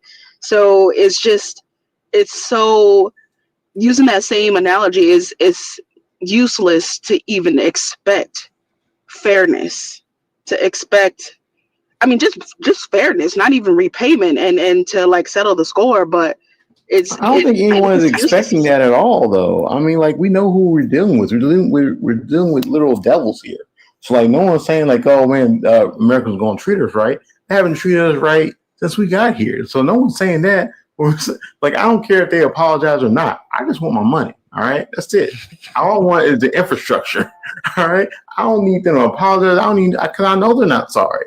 I'm like, hey, listen, we got away with it. We did what we did, and see how wealthy we got. They don't care about us, and we know they don't. So like, like reparations. I don't think we're under any delusion of that. Yeah, I'm saying like reparations is inherently impractical. Like no one, but a lot of great things that humans have done or achieved or gotten other humans to do is impractical. Hell, slavery was impractical, right? But they made it happen. So like, it's not about like we can't basically what do they call? I forgot what it's called. Basically, like try to scare yourself out of something. Right? I mean, like we have to be brave and have courage like our ancestors have, and fight for what we want. If we want reparations, we need to do the political work of making that happen. No one says it's going to be easy. No one's going to say that white people are going to feel sorry, like they're not, and I don't expect them to. I just want my money. Yeah. What's that? Y'all remember that commercial? It's my money, and I need it now. JP Whistler, 877 Listen, that lives in my head rent free. Listen, the most iconic commercial of the late 2000s. I love that commercial. Still love it to this day. All right, guys, give me 1 second. We are approaching 2 hours. That's usually the time where I get off. But I want Taharka to say what he had to say because he had his hand up like 20 minutes ago. And then Sir, he had something to say as well. But Taharka, go ahead. What did you have to say? I hope you remember what you were trying to say. Yeah, I remember. I do want to ask Trill a question first, though. If it is Trill, are you playing Zelda Breath of the Wild? I hear like yeah, I hear the music. All right, so I haven't played that yet. Is it good, Breath of the Wild? Oh yeah, it's a great game. I'm playing on the Switch too. No, the last Zelda I played was Twilight Princess. That's the last Zelda I played. Oh yeah, man, I got so much to catch up on because I heard it's gotten so much better from Twilight Princess. Twilight Princess was good. Come out with a remake of Ocarina of Time. Ocarina of Time was my favorite. Oh my god, I love Ocarina of Time. It's getting remade. It is. Yeah, get you a Switch too.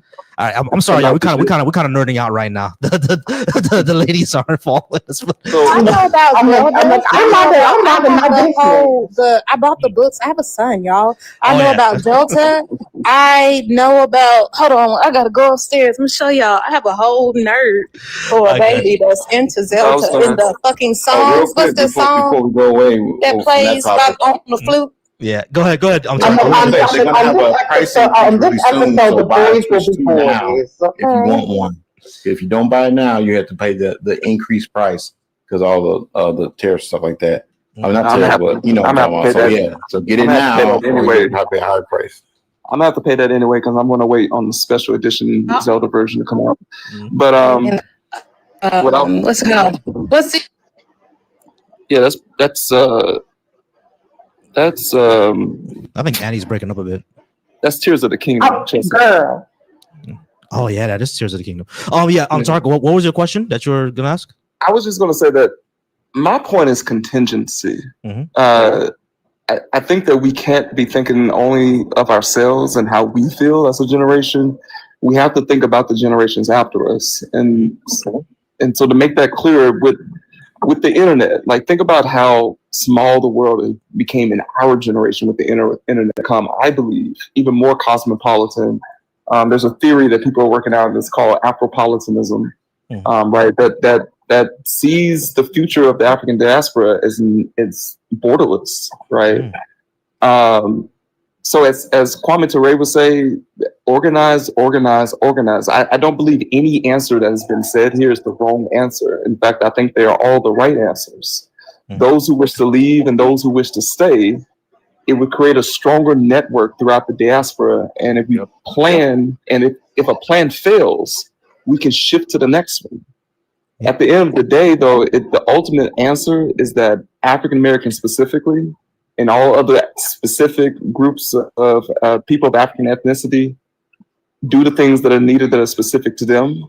And the African diaspora in general, as a Pan-African collective, we have to build socioeconomic power amongst ourselves.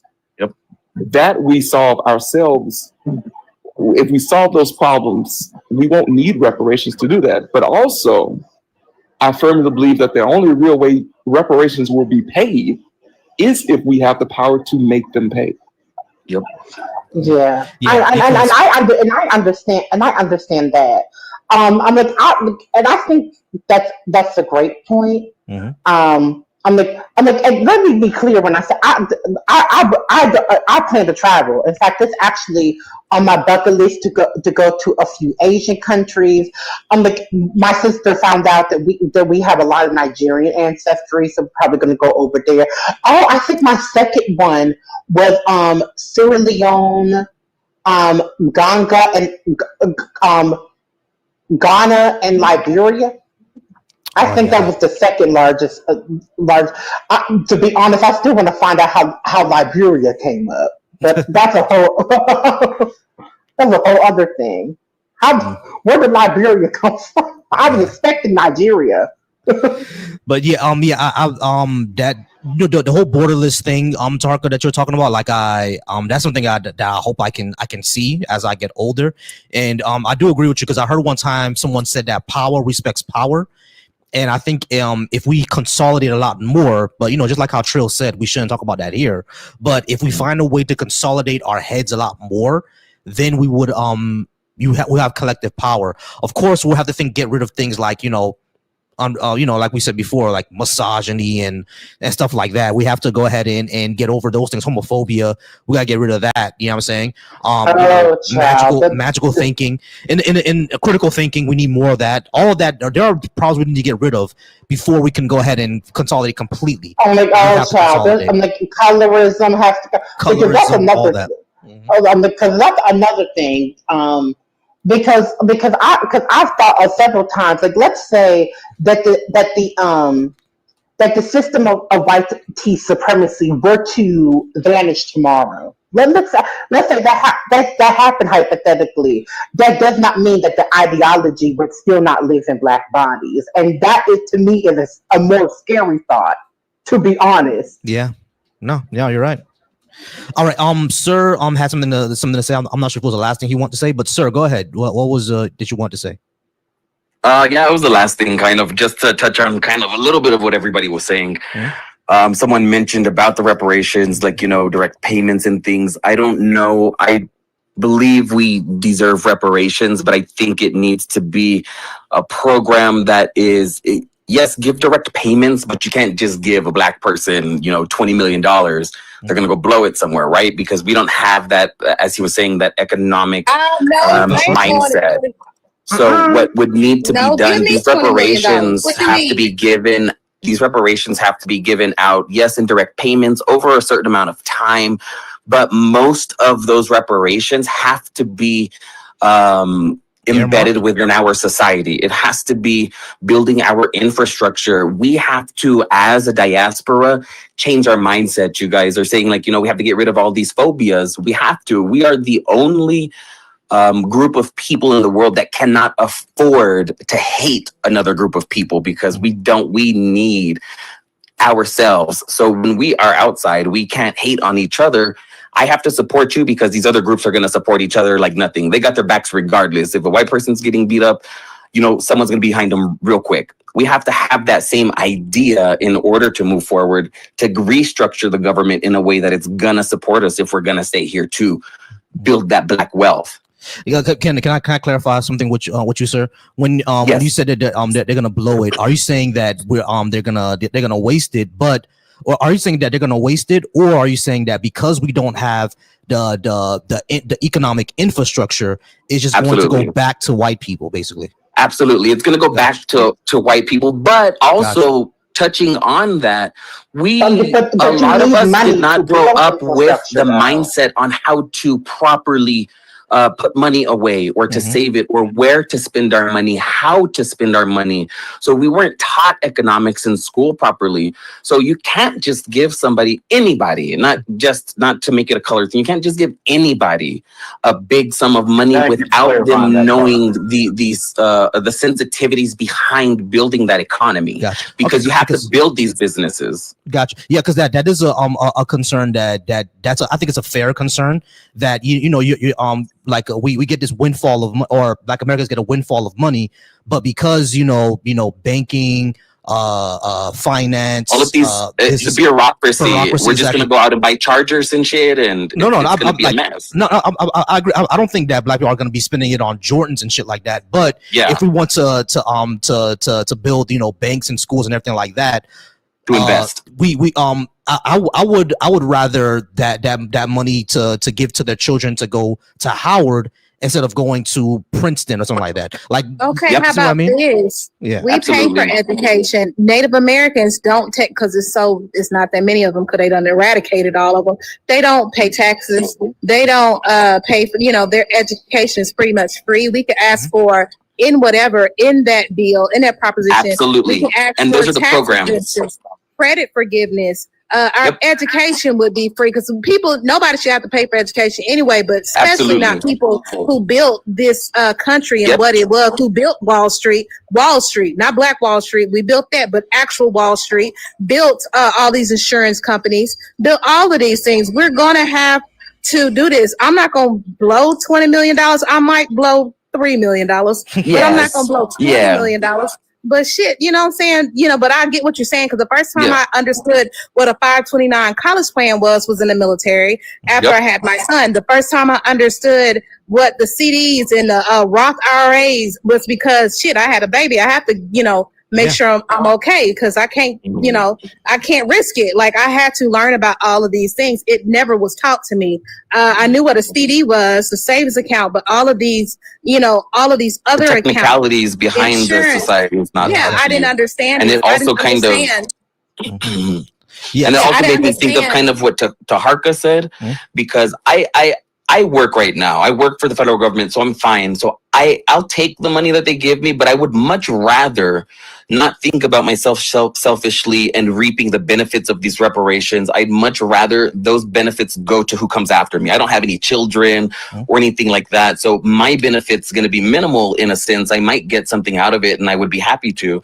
But my concern is more so my nieces and nephews, their children that are going to have to benefit from the change in this. Right. So like it's the concern that Sir is bringing up, and I share some concern that when and like the money's is gonna come in, but instead of us spending that money on our own insurance company, it will go to Geico instead, and it should go to our own insurance company. So so because we need to set up that infrastructure first, let's when those reparations come in, set up our own Black version of Progressive and Geico instead of going out to get a car and then getting Progressive and Geico.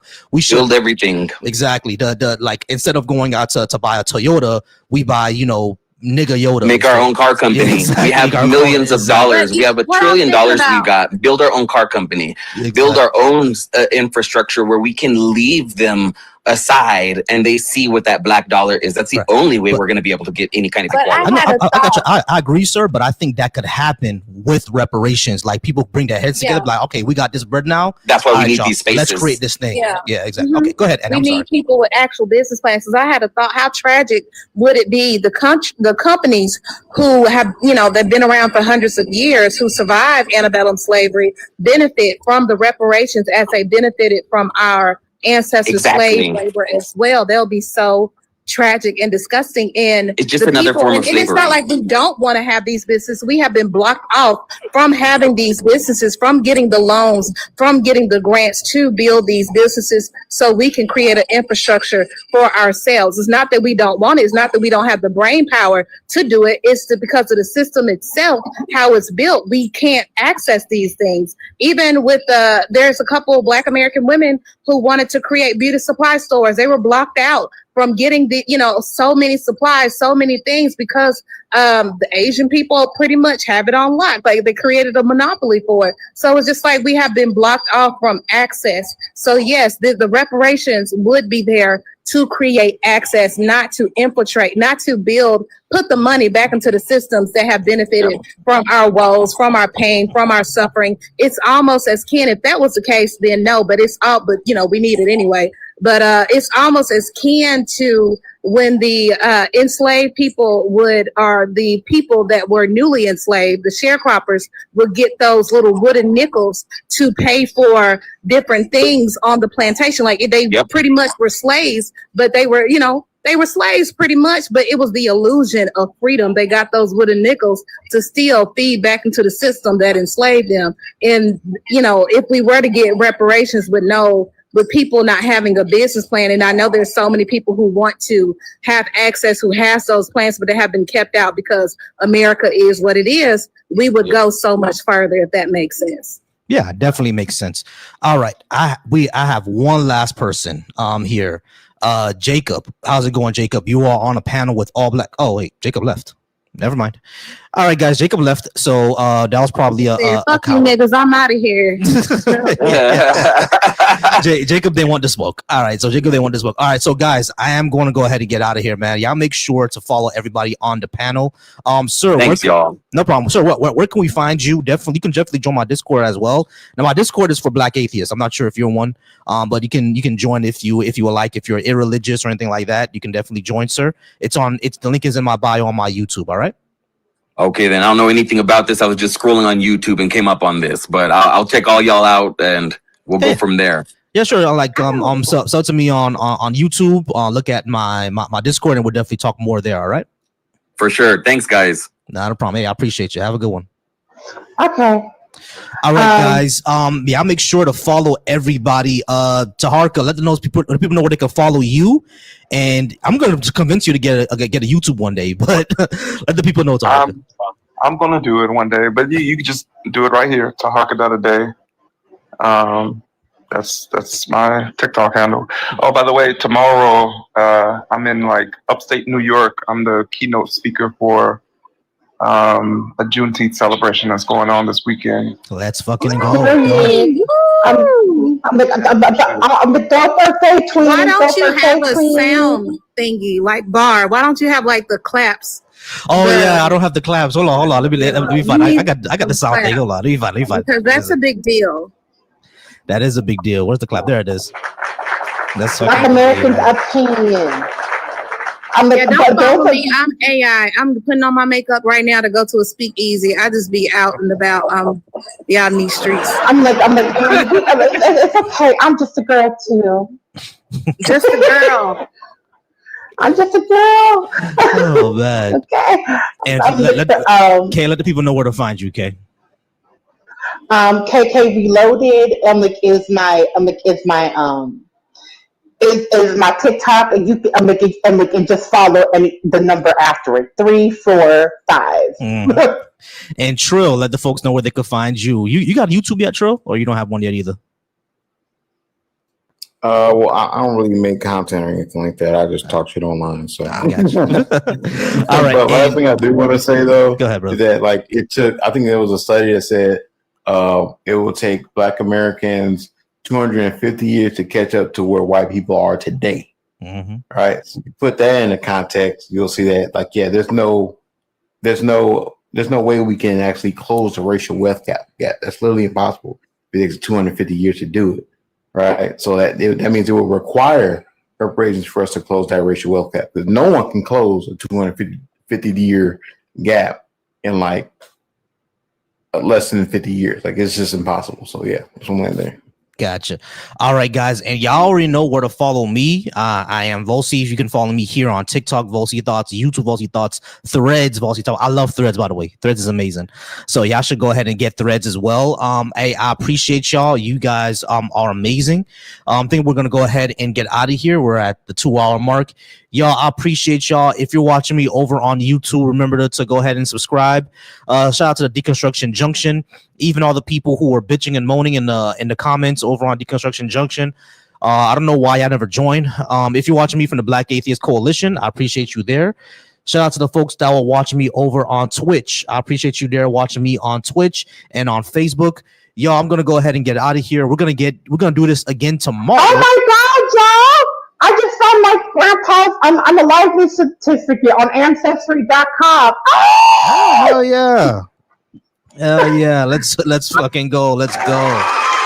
Yay! Yeah. That's another thing I was talking to Dr. Tahak about. We shouldn't have to pay for those records. You don't look all through my ancestral shit. And yeah, it's a lot going on. I'm starting on the free trial. I'm not looking forward to having to pay. All right, y'all. So yeah, I'm gonna have to go, y'all. So let's go.